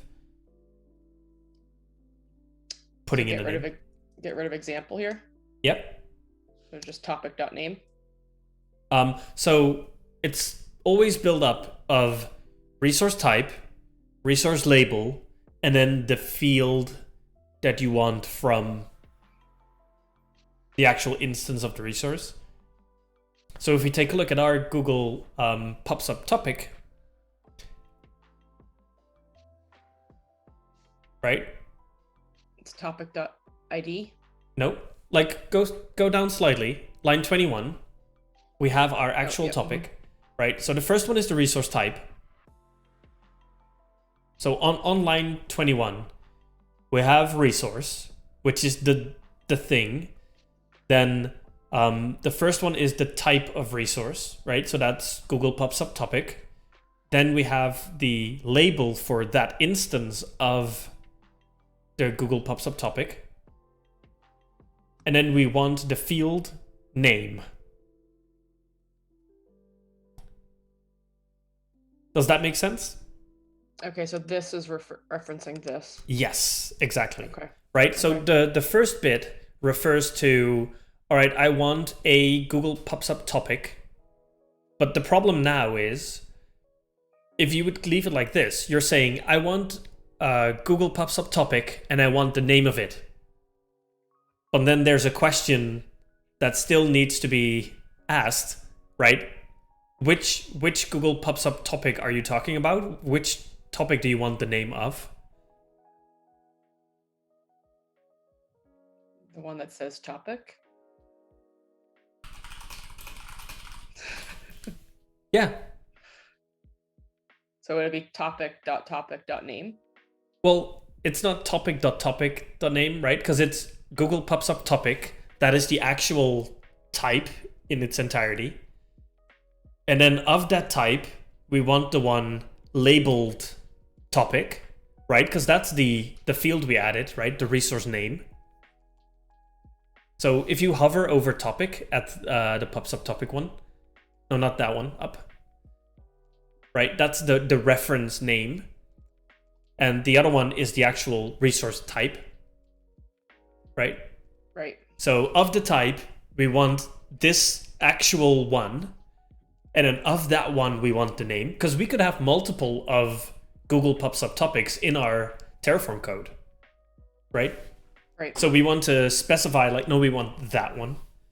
So that's why you have the 3 dot notation. Is it just me, or is the word topic starting to look very strange? Oh, no, but I know that phenomenon where it's like, once you start talking about a certain word too much, it's like, am I actually typoing that? Like, yeah, it looks wrong. It seems like that can't even be a word. Yes. Right, like that. Now that you mentioned it, I'm starting to feel like that as well. Yeah. That grouping of letters makes no sense. Yeah, it's the same as like Q and things like that. It's like, after a while, the word just looks weird, and it's like, okay, yeah, I just have to accept it's probably correct. Thanks for joining us, by the way, Java Grunt. Really glad to see that you're liking the pacing. Yes, that makes me feel better, because I do feel like my learning is a little bit slow, but it's nice to hear that it might also be working for other people. Yeah, well, we have to keep in mind, right, that for you, all of this is new, right? Before this, you had not worked with code. You had not worked with the terminal. You had not worked with Terraform, not worked with cloud, right? So basically Correct. everything we're going through is new for you. The first time I'm seeing it. Yes. Yeah. So that's why I'm also like going back to like the resource type, resource label, because it's really important to get those things. Because once you get those little basic building blocks, all the other providers are the same, right? You just go to the documentation, figure out which resource type you want, and then fill out the fields, use references where you can so you don't have to repeat yourself, right? Because in this place where we're writing topic equals Google pops up topic.topic.name, right? Because we're basically pointing at line 22, right? We could have also just written quote default underscore topic quote. Right. That would have done the same. But if we would have changed line 22, we would then also have to update line 28. And if we use it somewhere else, we would have to change all of those, right? A really great example is if you go back to image.tf and you scroll up, we have loads of objects here, right? And they're all referring on like line 9, line 22, 27. They're all referring to the name of the bucket. Right? Right. We could have put Freeman-dogs there, but if we would have changed the bucket name, we would have had to change it everywhere. So just by making those references, we only need to update it once, and automatically it propagates everywhere. Now, is the ability to do that, is that an HCL thing? Is that a Terraform? That is actually an HCL thing. Okay. Is it also a JSON thing? No. So that's unique to the HCL. Yeah, like the Golang HCL library actually allows this. So in HCL, it's... And when we say HCL, we're talking about HashiCorp language. Yes. HashiCorp configuration language. HashiCorp configuration language. I never know if HC is HashiCorp. Yeah. HashiCorp, something else that begins with C. Yeah, no, it is configuration language. Okay. Which is a subset of JSON. A superset. So it's basically, you can translate it to JSON. It'll look very different from this. Okay. Like the actual text itself doesn't have it. But the libraries that implement HCL will do the chaining for you, right? It'll support that, and the Golang library that they use will have those references, the ability to do that. And then there is some additional Terraform magic around it, where it'll actually do multiple passes of your configuration to build up dependencies and additional things. We all like a little bit of magic in our code. Well, you don't want magic in your code, right? No? Because that would mean that you don't know, you don't understand everything that you have written. Well, I need a little bit of magic in my code then. Well, I think all your code is still magic for you, right? Right, but like those references are things you have written, right? And it's quite logical in you're basically just pointing at a different resource and then a different field within that resource, right? But it's not like I've written something that doesn't make sense and then automatically it gets translated into something else that you don't know, right? It's declarative. Yep. So that's why I don't like to say that the code itself is magic. How it's being handled afterwards, fine if that's a little bit magic, but I really like it when I read my code, I know exactly what is happening. And I don't have to look behind the curtain to try and figure it out, if that makes sense. It does make sense. Okay, so we've just created a subscription. Let's see if we need to add anything else. So if we go back to thumbnail, I don't think we need the labels. The acknowledgement deadline in seconds, I'm pretty sure 20 seconds should be enough for Google to sort it out internally to respond to their message. So labels is optional. I don't think we need it, so we can just get rid of that. I think the important part here is the push config. So I think we need to push the message to our Cloud Run endpoint. Now, I'm hoping that the Cloud Run service resource that we created below, when created, will give us back an attribute that is the endpoint. Shall we check in the docs? I think we shall. To the docks, Batman. Or is it to the docks, Robin? Who says to the Batmobile? Is that Batman or Robin? I'm gonna go with Robin. Okay. I really have no idea. But I have no idea. I think the last time I watched, besides the movies, the last time I watched Batman is like the very old school one where it says like pow, ack, poof. That's pretty great. So, yeah. Very realistic. It's a while back. Yeah. Do you know that Batman and Robin? Like where it does like the little pop over thingies and like pow and... Yeah, I've not watched that one myself. Yeah. Why do I keep showing my age in these streams? Jeez. I don't know. I think that's more a reference of how few movies that I've watched. Okay. As opposed to your age. Oh, that I makes probably me feel should have better. watched it at some point, but I have. There's a lot of cultural references that I don't understand because I haven't seen the movies. Well, this was a series. Yeah. Oh yeah, Monday I was talking with Rosemary about Fran the Nanny from the TV series The Nanny. Okay. Which, judging by your reaction, you also don't know. I don't. So, yeah. Well, let's just skip over that then. Let's go to the Cloud Run. Okay, let's go to the service and check the attributes at the bottom.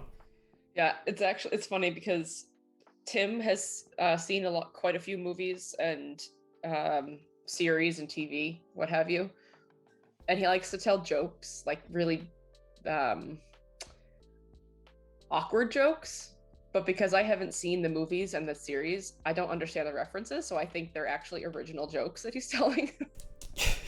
So a lot of the times I'll laugh at the things that he says because I think it's like really clever, and then I realize it's a joke that's like 25 years old. Must be so easy for him to be the funny one at home. It's very easy. Just recycle things. Yep. All right, let's go to the attributes. On the right side, you actually have a little index of this one resource. So you can more quickly skip to that subject. Okay. Right? So in the bottom, it says attribute references. They're always at the bottom. So that's a little tip. Okay, so we want the endpoint. Now, URL sounds kind of good.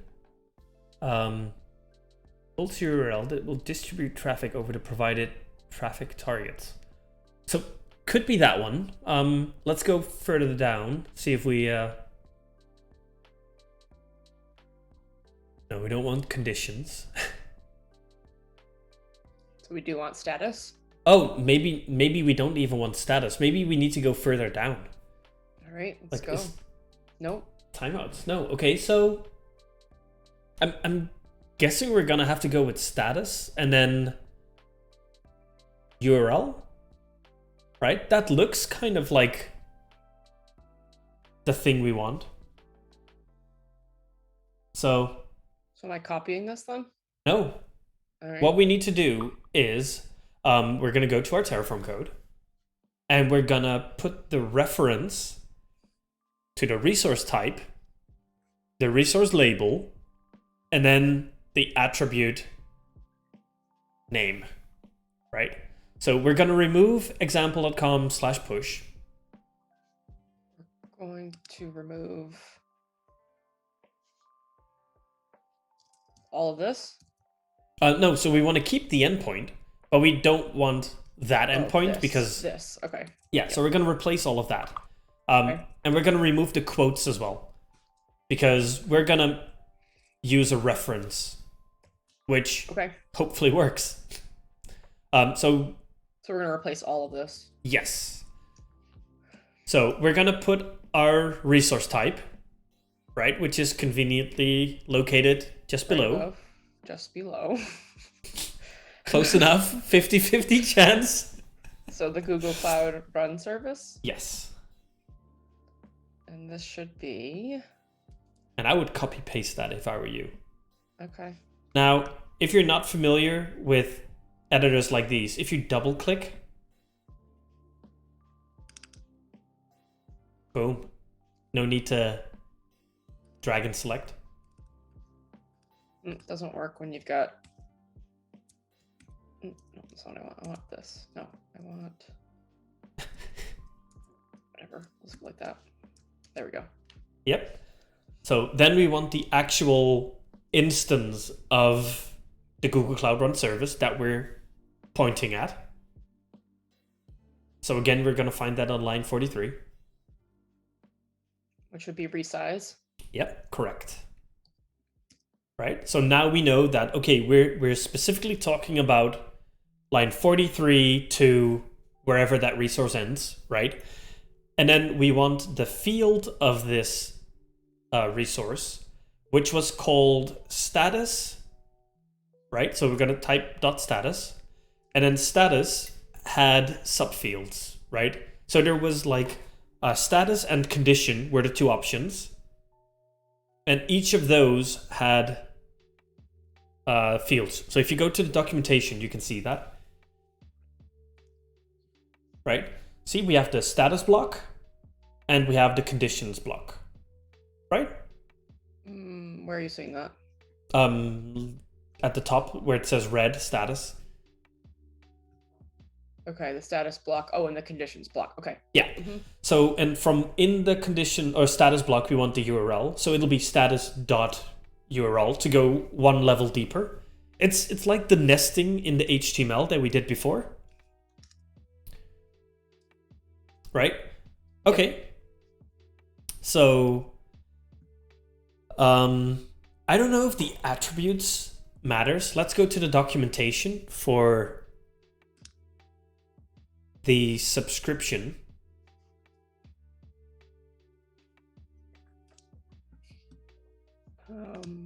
Subscription. Yep. And if we go to argument reference, so that'll have all the fields that we can use. And then what was the field that we were talking about? It was called attributes. Yeah. So it'll be inside the push config block. So if you click here on push config, that should take us to the block. Or it might not. So if you scroll down, we'll eventually end up there. And what are we looking for? We're looking for attributes? Oh, right, we're looking for this. Okay. Yeah, but we're looking for that, and that should have attributes. So attributes is optional. Endpoint configuration attributes, blah, blah, blah, blah. Current supported thing is that, which you can use to change the format of the messages. I think let's just leave it at v1. It'll be fine. Like, if the example had v1, I'm assuming v1 will work. Okay. So other than that, let's try and create this and see if we can trigger the creation of the file, right?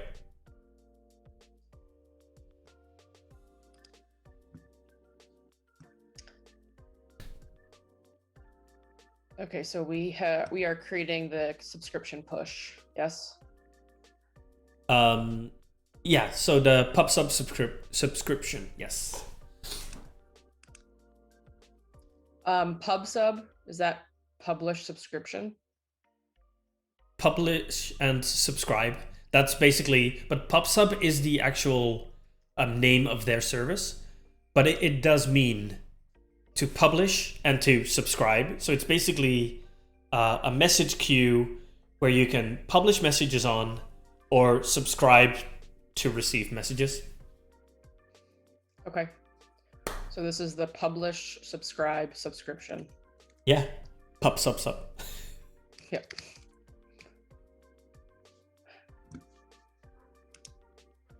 All right, let's do it. And then I want to do...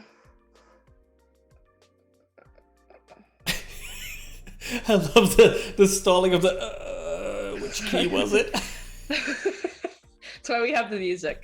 While I'm looking down at my keyboard to try to remind myself. Yeah. So we're gonna do git push. Yeah. And it's nice to have the music too, because hopefully that plays over a little bit of the noise of the construction outside. So I haven't noticed the construction for a while. Okay, they just started up again, so we'll see. Oh. Yeah. Maybe Okay, I'm so just going deaf. We pushed it, and now it is planning over Yeah, here. let's take a look. I open think it up this and- should be... Oh Oh. no. Unsupported attribute. Oh. Value does not have any attributes. Okay. So that's interesting.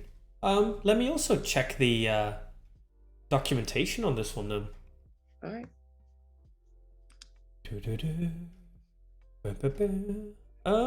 Cloud Run service. Attribute reference.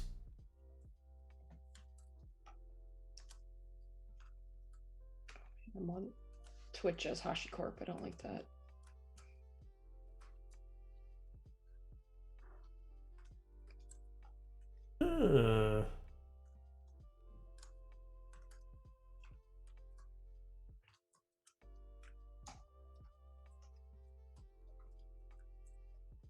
So that's kind of strange. Because it says here it does have one. But let me actually check, right?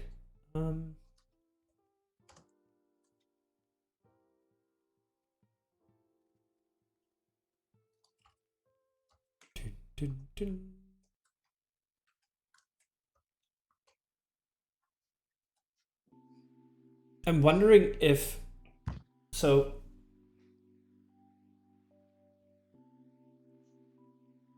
this value,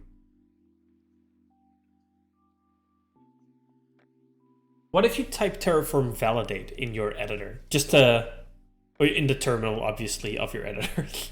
Otherwise it would just type the text Terraform validate. Sorry, do what? Terraform validate. We've done that once before. Yeah. But just to make sure we didn't make any like strange typos or something like that. It's not doing anything?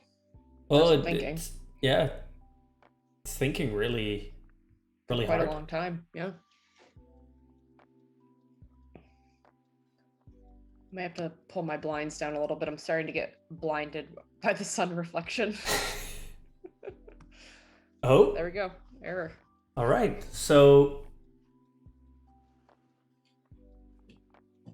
it's fine with the status. So what comes out of the... It's interesting. So the status block contains URL,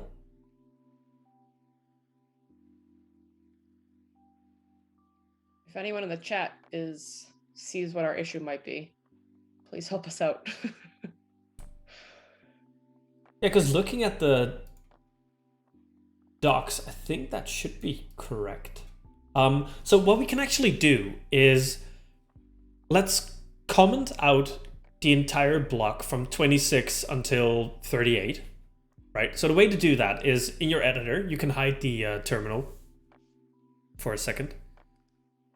Okay, so select all those lines. No, don't hit that. That'll collapse it. And then hit Command /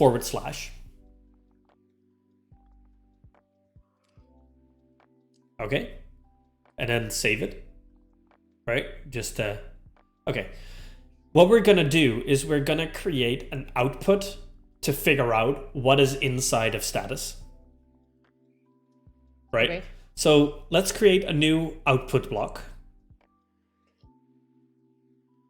And if you need an example of an output block, you can look in image.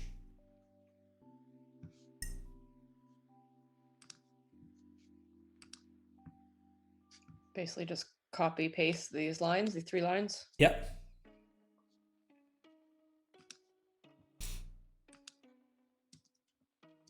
Oh no, why are these red?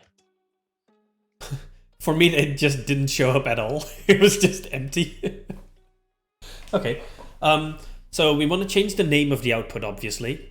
Let's just call it debug for now, because we're going to get rid of it anyway. And let's copy what we had at the push endpoint, but let's remove the URL at the end. Yeah. And remove and replace all of this? Yeah, so we want to keep the value bit, obviously, because that's going to be the value of the output. Right. Okay. Yep, save. And then do a commit again, and then, or, yeah, let's do that. Can you see these little red arrows though? Yeah, that just means that something was deleted there, and that's just because you probably commented out something or did the backspace or... Okay. They're just markers of Git. So debugging, I say debugging attribute, missing attribute. Just do debugging. It'll be fine.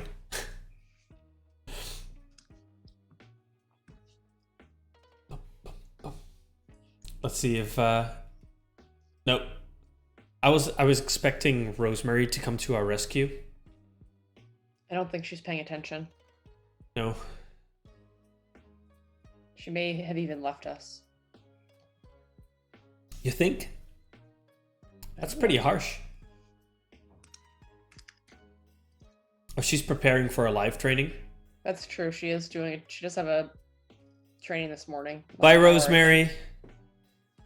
Thanks for joining us, Rosemary. Good luck. Have fun. I'm doing a little live training myself right now. Yes. Okay, we've got another plan running here. Yep. All right, so as soon as we get the apply, we should get the output, right? And I'm curious then, what will be inside of that output? All right, so if you click the apply, and we scroll up slightly, right? There's our thing. So it's a list of things, right? Mm-hmm. So there's conditions.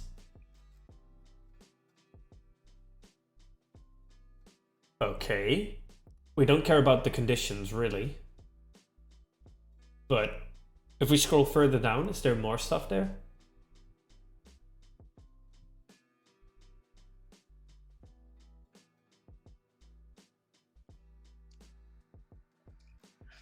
There is not much. Yep. I'm wondering.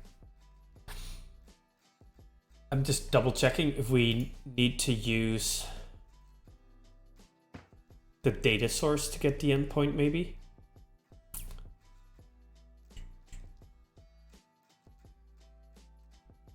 No, that'll give the location, so that's not what we want. So if it's a list, maybe what we need to do is behind the status. So let's change the output. And we're going to change the value to be status.0.url. So at the end, just append .0.url. And can you do a Terraform validate for me now? Save. And if this works, I'll explain what it means. Success. Okay. So what is actually inside of status? I thought status was just an object with some fields. But it seems to be that status is a list of things, a list of objects. Okay. And what we're doing now is we're grabbing the first element from that list, and it starts counting at 0, right? So 0, 1, 2, 3, 4, etc. So we're grabbing the zeroth number item, and then grabbing the URL field from that. Okay. Let's try and commit this, push this, and see what we get out of that. Oh no. Oh no. There we go. Oh no. Debugging more. Very true. Now the interesting thing is, we are almost there, right? It's just the glue between these services that we still need to fix. Plan is queued. Yeah, that just means it's waiting to get triggered. Okay, so the plan got run. Ooh. Do you see in the plan? I already see good news. You do? Yeah. All the way at the bottom. Well, you can just look in the apply. It's easier.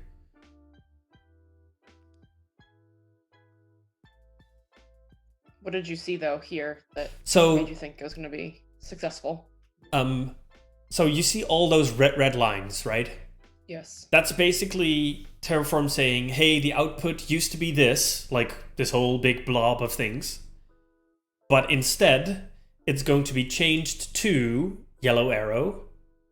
Okay. HTTPS something, which looks like an endpoint. Okay, yep. So that's why I was already excited. And in debug, it is now that URL.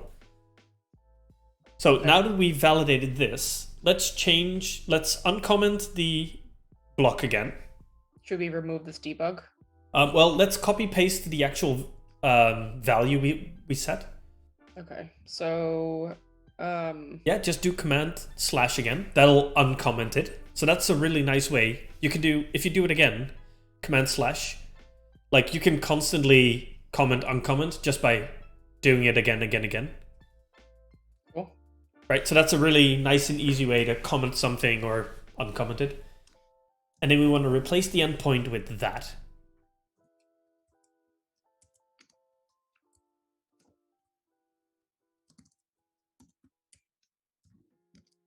Okay, and we can get rid of the output since we're not using that anymore.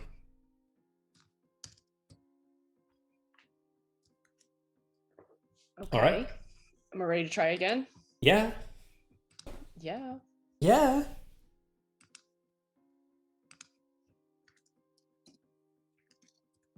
You betcha.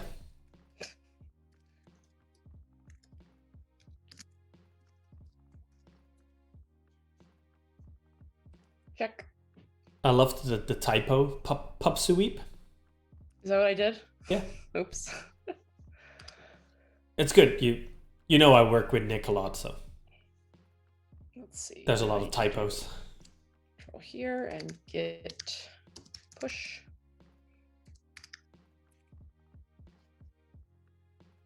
Because Nick has this love for keyboards. Mm-hmm. He uses the strangest keyboards where the things you're typing are not actually mentioned on the keys. Oh, weird. So he has to, like, when he needs to do special characters, it's like, nope, not that one. Nope, not that one. No, not that one. No, not that one. So I see him type the same thing like 10 times to get the right special character. All right, while this is running, can you take over for a moment? Why? Do you need a bio break? Yep. Sure. Thanks. So let me take a look at Terraform. Let me open up Terraform Cloud. And then we'll see how that goes from here. Let me log in.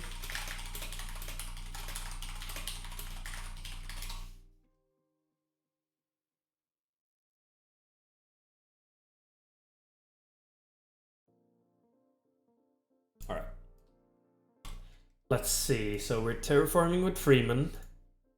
Here's our pub sub. It actually completed, so that looks pretty promising. Let's take a look in Google Cloud though. See if that one is pretty happy. Well, let's see. I think that was in here. So we have our messages, have our topic.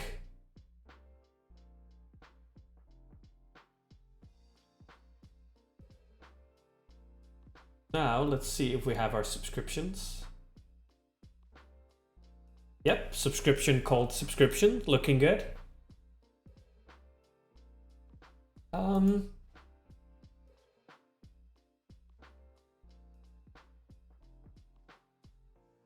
Okay. So I guess we're gonna need to trigger one, don't we? Let's see if we can easily do that. Let me get another cat picture to add to the collection. I'm going through Google Pictures now. Whoop. There we go. Let's see. So we have some options. Which a new one? I kind of like that one. So let's download that.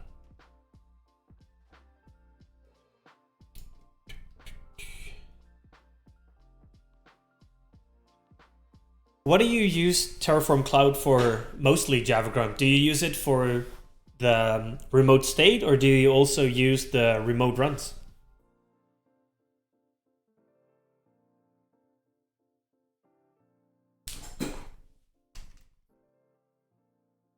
Okay, so we have that one. Let's add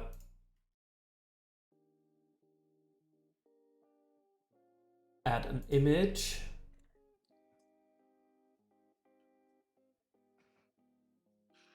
So the easiest way to trigger this is for me to just upload it.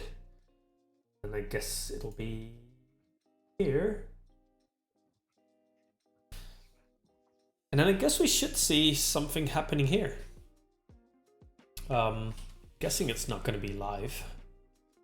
But we should see a little spike in the metrics. Oh. That's unacknowledged messages. I just want to know all the messages. Is there like a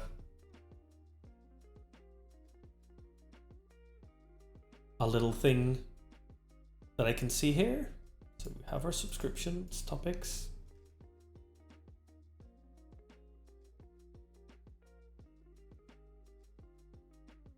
There's some messages being sent. Oh, here, that's promising, right?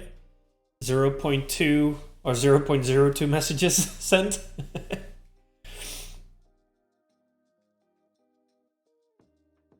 Nice. So, do you use a workspace per project, or do you also use workspaces to separate like environments, like a dev workspace, a production workspace? Because it's always interesting to hear how other people organize their projects. But this looks promising. We had a message. Now the biggest question I think is, did that actually do anything? Let's take a look at our Cloud Run. Where's Cloud Run? I'm lurking back here, Eric, by the way.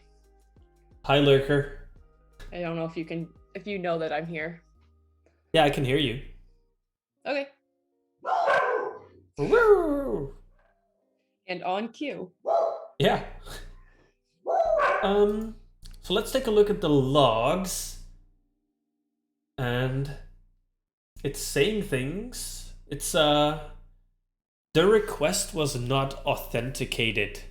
Either allow unauthenticated invocations or set the proper authorization header. So I'm thinking we need to change some things. So what we're gonna do is, do you remember, Alexandra, in the example code for Cloud Run, there was also an unauthenticated version?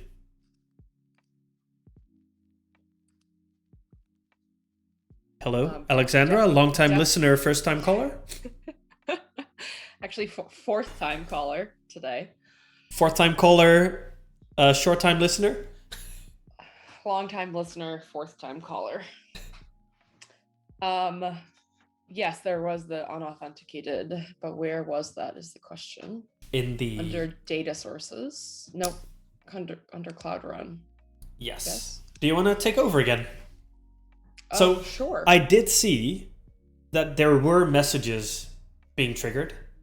And I'm guessing this might actually be Cloud Run trying to push the message over and over again. Like, accept, and it's not.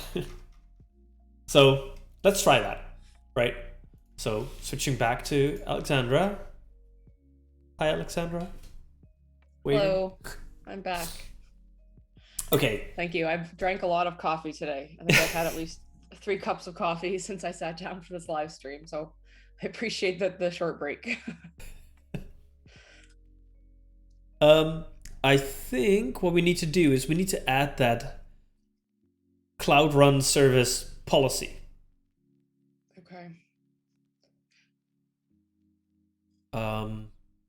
So we've got these first 3 lines. Yep. No, so that's actually all the same. Like, there's nothing new in there. It's the additional bit of the data source and the policy that we need to add. Okay. And that would go underneath. So nice. What kind of home lab do you have? I want to set up a home lab as well. But I don't want like really noisy servers. So if you have any good recommendations for those.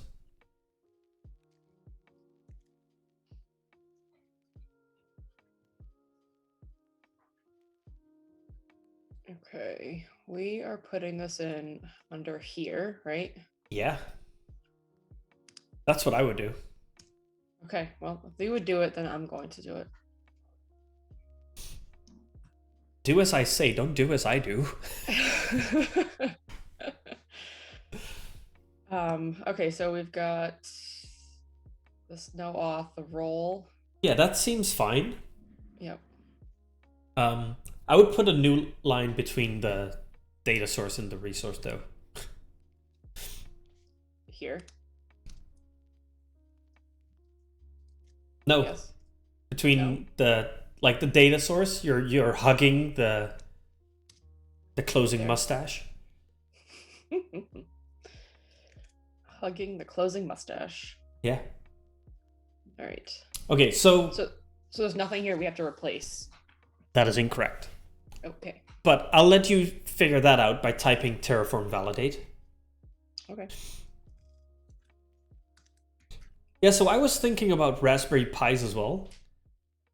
I haven't tried the Jetsons. Is that the NVIDIA one?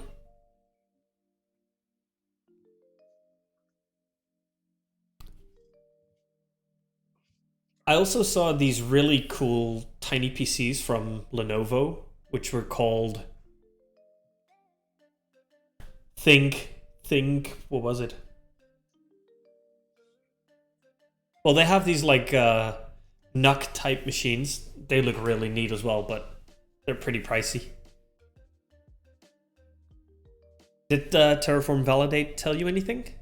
It did. Terraform validate told me that the reference to an undeclared resource on line 73. And I think you already fixed it if I saw that correctly. Well, let's see. Did I do the correct thing is the question. Yeah. And I renamed everything to reference back to this resource. 100% correct. Yay. Right, so I think we can apply this. So that should redeploy our Cloud Run. And then I think in the background, Google is still spamming our Cloud Run with unauthenticated requests to get the message delivered. It's continuing to try. Yeah, it's like spam mail to our resize application. Is this a correct description? Adding authentication? No, because we're removing authentication. So it's allowing. The correct message would be allowing unauthenticated requests. Okay. Yeah, I'm in the same boat. The NUCs are pretty pricey. But like the cool thing with the NUCs is you can run VMs on, like multiple VMs on one machine. So, unfortunately, things like Proxmox doesn't work on Pis.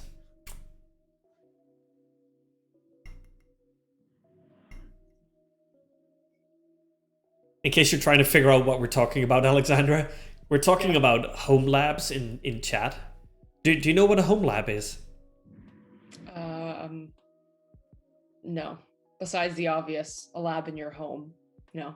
Yeah, well, it's kind of like having your own little cloud, or like you have your own servers and you can do nice experiments with infrastructure at your home. Mm-hmm. Oh, can you run VMs on a Pi now? Does Proxmox now run on ARM as well then, or would you have to do it with KVM just manually?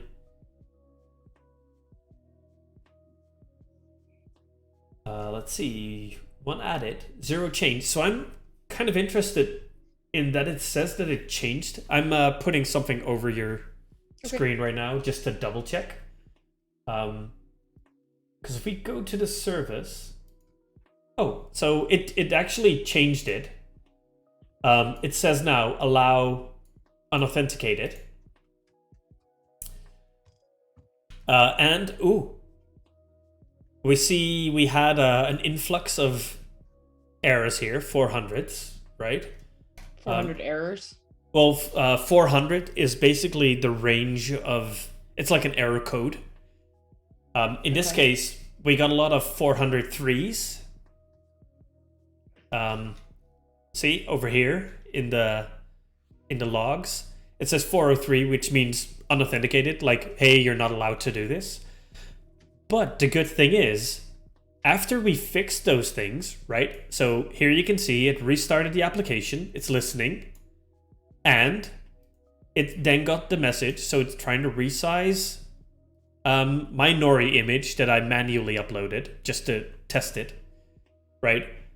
And obviously there is a pepcac in my code because file path is not defined. So let me fix that. All right. And then I'll try and do a Docker push again. It will try to update this image, right? So let's take a look. It will be in here.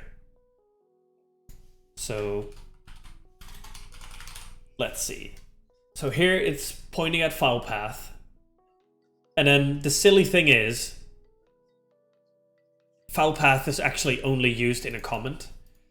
So that's not very useful, is it? So let me just replace this.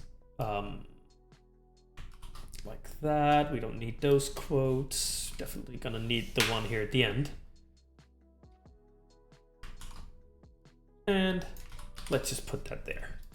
So that should fix the code. I don't think file path is used anywhere else. And let me do a new Docker build. So I'm gonna build version 002, which means that you will need to update your code afterwards, Alexandra. I'm pushing the image.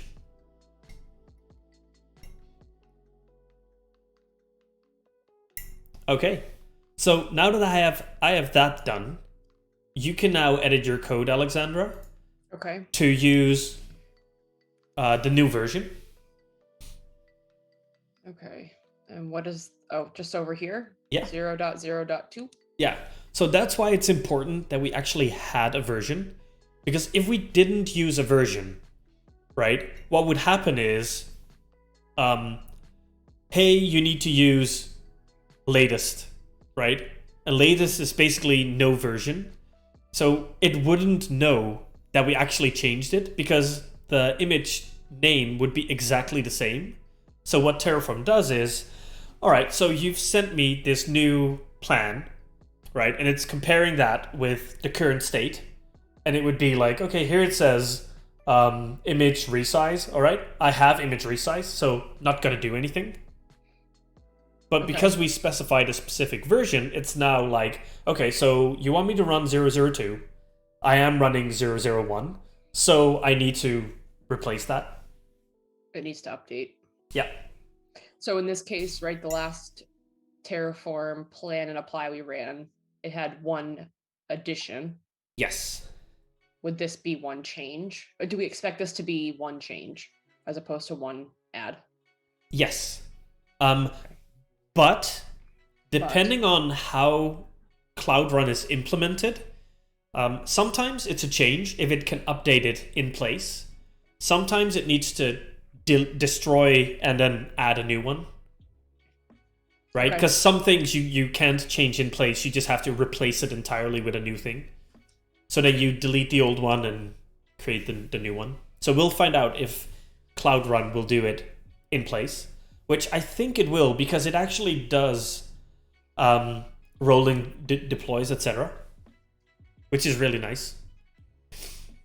Okay, so we're updating the Cloud Run version. No, we're updating our resize image. Updating resize image version, though, right? Or just... Yeah, that's fine. So, question for chat. If you're running these things on Raspberry Pi 4s, which ones do you use? Do you have like the 4 gig ones or do you use the biggest one with 8 gigabytes of memory?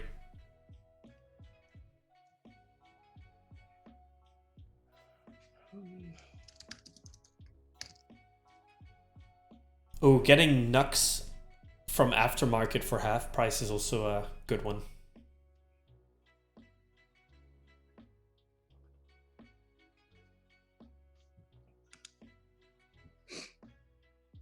All right, let's see what's happening here. In a future stream, I want to explore provisioning a Raspberry Pi cluster using Terraform and Tinkerbell, which is an application that Packet made.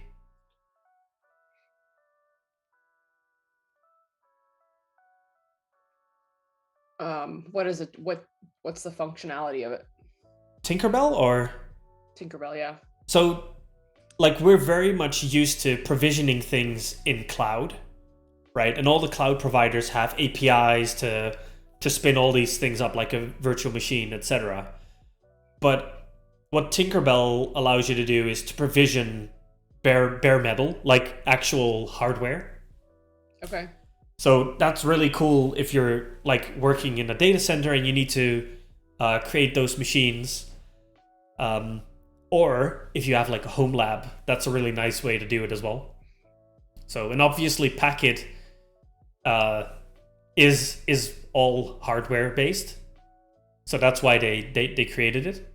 But it actually has quite a nice integration with Terraform where you can create all the catalogs with Terraform, and then Tinkerbell will spin it up for you. Cool. So want to do that in a future stream. Cool. I'll watch. Cool. All right, so it actually did change it in place, kind of like I expected. So let me take a look at the resource and let's see if it actually spun up now. So we have our application. We see that we have 2 revisions, right? So the first one was created an hour ago, and then this is our new one, which was just created. We can't see the version here because it replaces it with the actual snapshot instead of the 0.01. But if you look closely, the version over here changes between the two. So that's the only change we actually triggered. Okay. Now, if we take a look at the logs,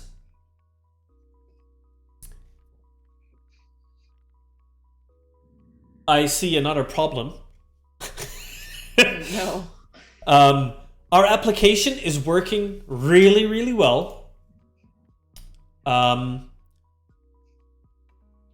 But it's working slightly too well. What does that mean? Well, I'm just temporarily enabling authentication. Because if I take a look at our bucket right now, I'm afraid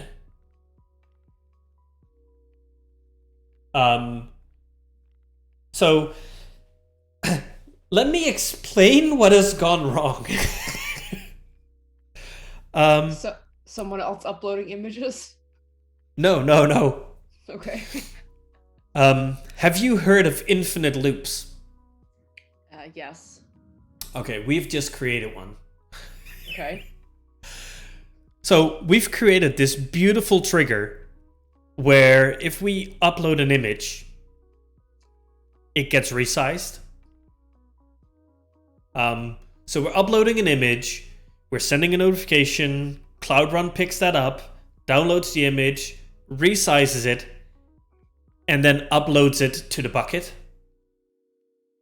And then resizes it again. And then, so if we take a look at the thumbnail directory, we have thumbnail, thumbnail, thumbnail, thumbnail, thumbnail, thumbnail. And I think we can go on quite a while. Okay. Oopsie. Yeah. So I noticed in the logs that it was like, huh? Why did it upload it to thumbnail, thumbnail, thumbnail, thumbnail, thumbnail? And that's why. So we forgot to implement something in our trigger, our notification. Okay. So maybe we should add that.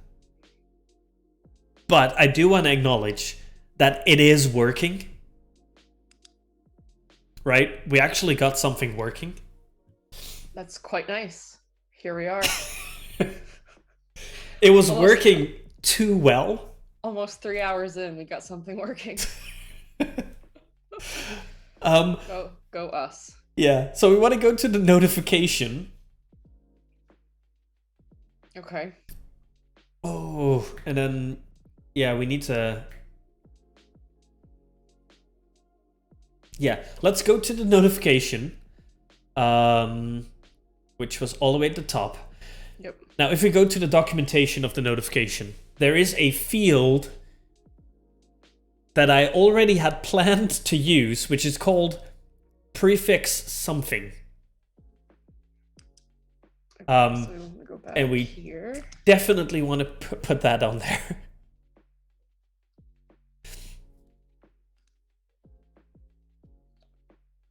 I forget which section this was in. I think it is in the cloud storage. Okay.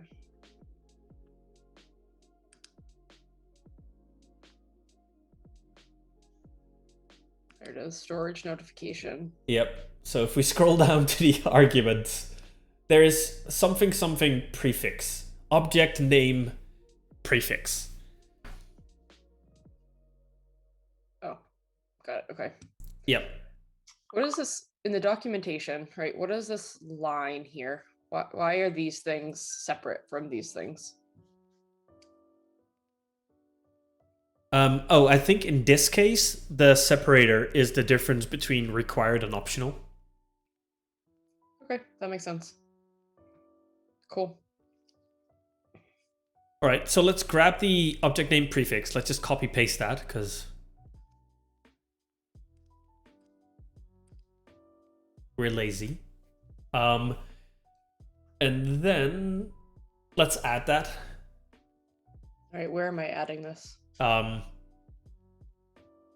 would put it on line like 6 or something, like behind 5, something like that. Okay, so we're gonna change our structure slightly. So let's make the prefix so equals quote, and Can you then do a tab or is a space okay? space is fine. Terraform validate or Terraform fumpt will fix it for us. Okay. So let's do images slash between quotes. So make it a string. /. Yes. So Okay. I'm thinking we'll actually upload our images in an images folder, and then the other one gets put into the thumbnails folder, if that makes sense. Okay. Which I think will cause new issues. So we'll end it for today here, but we'll fix those things next time because we actually did get the images uploaded and the thumbnails put in there. I'll actually show you. Yeah, what does the actual output look like? So I'm curious. Well, not very good. So it resized it, but it became slightly strange. I don't know if it might be because it's because it was in that infinite loop. So this is the image, and it is actually a lot smaller than the original, right? Like if we take a look at the original, it was this one. And if we open that one up, like that is oh, he's so dusty. He's so cute, little Nori. So That's kitten Nori, who wasn't outside yet. Who's just no, this was dreaming about jumping out that window. Yeah, he actually fell out of the window once. Not surprised. And I had to go outside, like here, grab a ladder, and then try and fish him out of the gutter. So, and he was really wet because it had rained the day before. So he doesn't jump out of windows anymore, which is good. It was a learning experience for him. They learn fast. So the resizing works, right? So we can use that next time when we change our actual website, where we'll list the thumbnails, and then we'll make it that if you click on it, we'll get the bigger preview, right? Yes. So that's one step closer to your website. So do you want to let's stop sharing, and then let's do a little like look back at all the things we did today. Do you even remember where we started? Gosh, What did we do today? we did a lot. My brain hurts after 3 hours of this. I get that. Well, we started with some math around the conversion of miles to kilometers, Yeah. as well as me being mislabeled as Rosemary. Sorry. Fix that. Thank you. I appreciate it. You're blurry, by the way. Oh, it's Brio. Yeah. Still blurry. Have to move closer. A little bit. Maybe? No? Come on, Brio. Hold on. It's a little bit dark here. Maybe Brio likes this better. There we go. Sorted. Yeah, so, okay. I fixed all that. Mm-hmm. And then we actually got to learning things. Yes. We learned many things today. So right, we were able to view our images on the URL. You created a website. We did create a website. And then we had to apply the little app that you created to resize the images, which created this loop of thumbnails. Yeah. But do you still remember all the components that we actually built to do that? Nope. All right. Let me recap it for you then, right? So what we basically build is an automated event that will resize the images for us without us having to do anything, right? When we upload an image into Google Cloud Storage Bucket, it'll automatically send out a notification. So the notification gets put onto PubSub message queue. The PubSub message queue then triggers our Cloud Run application, which we fixed. So that's looking somewhat good now, besides the infinite loop.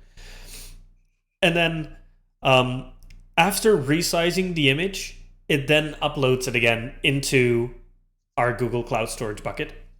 So we now have automatic thumbnail generation for all of our images, which is really cool, right? And you could apply this technology to loads of things, right? Like, oh, I upload a video. Okay, let me encode it in different sizes. Or another good example is let me blur out faces, or let me run some analytics on an image. Or if I upload a log file, let me parse it and grab data out of that. There's so many things you can use this type of automated system for.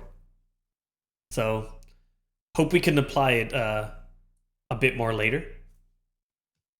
Yes, complete the cycle and fix the infinite loop. Yeah, I think we definitely need to fix the infinite loop. I now temporarily fixed it by enabling authentication again, so it doesn't keep uploading files infinitely. But yeah, I think I'll be busy deleting files for an hour now. So you have to manually delete the files. Well, I think I can just delete the directory, I hope. But I don't know how long it'll be busy, since it has a lot of nested directories, because Cloud Run's pretty fast. So it created a lot of images. But yeah. And so if it's an infinite loop, how did it stop creating the thumbnails? Because I enabled, through the UI, I enabled that it needed authentication again. So basically the messages stopped getting delivered to Cloud Run. Okay. Because Cloud Run was saying like, no, you don't have your login. I thought that was the quickest way to fix it, since I couldn't quickly stop the Cloud Run image. So it's not the cleanest solution, but it worked for now. Okay, so it's a temporary solution. Yeah. I'll fix it after the stream. All right. Yeah. Awesome. Well, thank you. Thank you, everyone, for joining us. Yeah. It was really Java nice having says all of you. technology is hard. I know. It is very hard. Yeah. Well, I think technology probably says humans are hard. Yeah. So, given where we're at today, what will we do next week? So I think next week, what we can do is, well, what do you want to add to your website? Do you know? Probably a title or a header for the homepage. Well, that's easy. That'll be, well, I'm saying that 5 minutes, but what more? Set some high goals. Come on. Maybe a menu. That's easy as well. That's just HTML. What kind of other cool things are we going to add? I don't know. What other cool things would you add? I don't know. Let's exactly like user registration, right? Then we can add a database and store things there. I think that's pretty cool.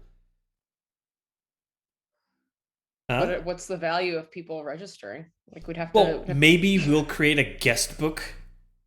Huh? to leave comments on Yeah, pictures. exactly. Okay. Right? I think, and we should make it that people can actually only add emojis as comments. Okay. So we could restrict Yeah. that. All right. So I think we'll build that next time. So we're gonna add a database. We're gonna need some forms or something, and maybe we can use Cloud Functions for that, so we don't actually have to run a website. We can just do that all cloud natively. Okay. So let's include some more things. Cool. Yeah. Sounds like a plan. All right. So I guess I'll see you next week then. You'll definitely see me next week. Yeah. Cool. We'll be here. Yep. Same time. Sorry, same place, same time for you. Yes. Right? 1300. Yes. But it will be 8 a.m. Eastern next Friday. Wow. You'll be so awake. I know. Well, hopefully I'll be adjusted to daylight savings. But if we decide we're going to keep it same time CET, it'll be an hour later in North America. Yeah, so you get 1 hour extra sleep. Yep. So then we can start doing the really hard stuff. Okay, definitely. Yeah. Like this is the difficulty index is, I think, appropriate right now. We don't need to get too much more difficult. No. Well, if you think of it, it's difficult for you now because it's a lot of new resources we were using. But if you look at the actual code you've written, we've just been doing the same thing again, right? We're creating a resource, defining the resource type, the resource, the reference name, and then putting in the values that it needs to be created, right? So if you think of it as like a web form, we're basically just filling out the form and then submitting it to Google Cloud, and then Google Cloud creates it for us, right? So because it's all these new services and you need to wrap your head around what all of them do and how they link together, that's the hard part. But the Terraform part was not that bad, right? Correct. The actual Terraform part, execution, is not that hard. It's the concepts that are also new. Yeah. That we're actually driving with Terraform. Yeah. And having to understand what we're trying to do by coding. Yeah. And I think one of the hardest parts for you and me is trying to figure out which buttons to press on a Mac. I think all the shortcuts is something we're definitely struggling with. So I'm hoping people that have some Mac experience will join again next time. Yeah, that adds to the complexity. Yeah. And we will definitely keep the same pace, Java Grunt. So don't worry about that. Yeah, don't worry about that. we're not going to be going much faster anytime soon. So, but hope to see all of you again next time. And yeah, it was really nice hanging out with all of you.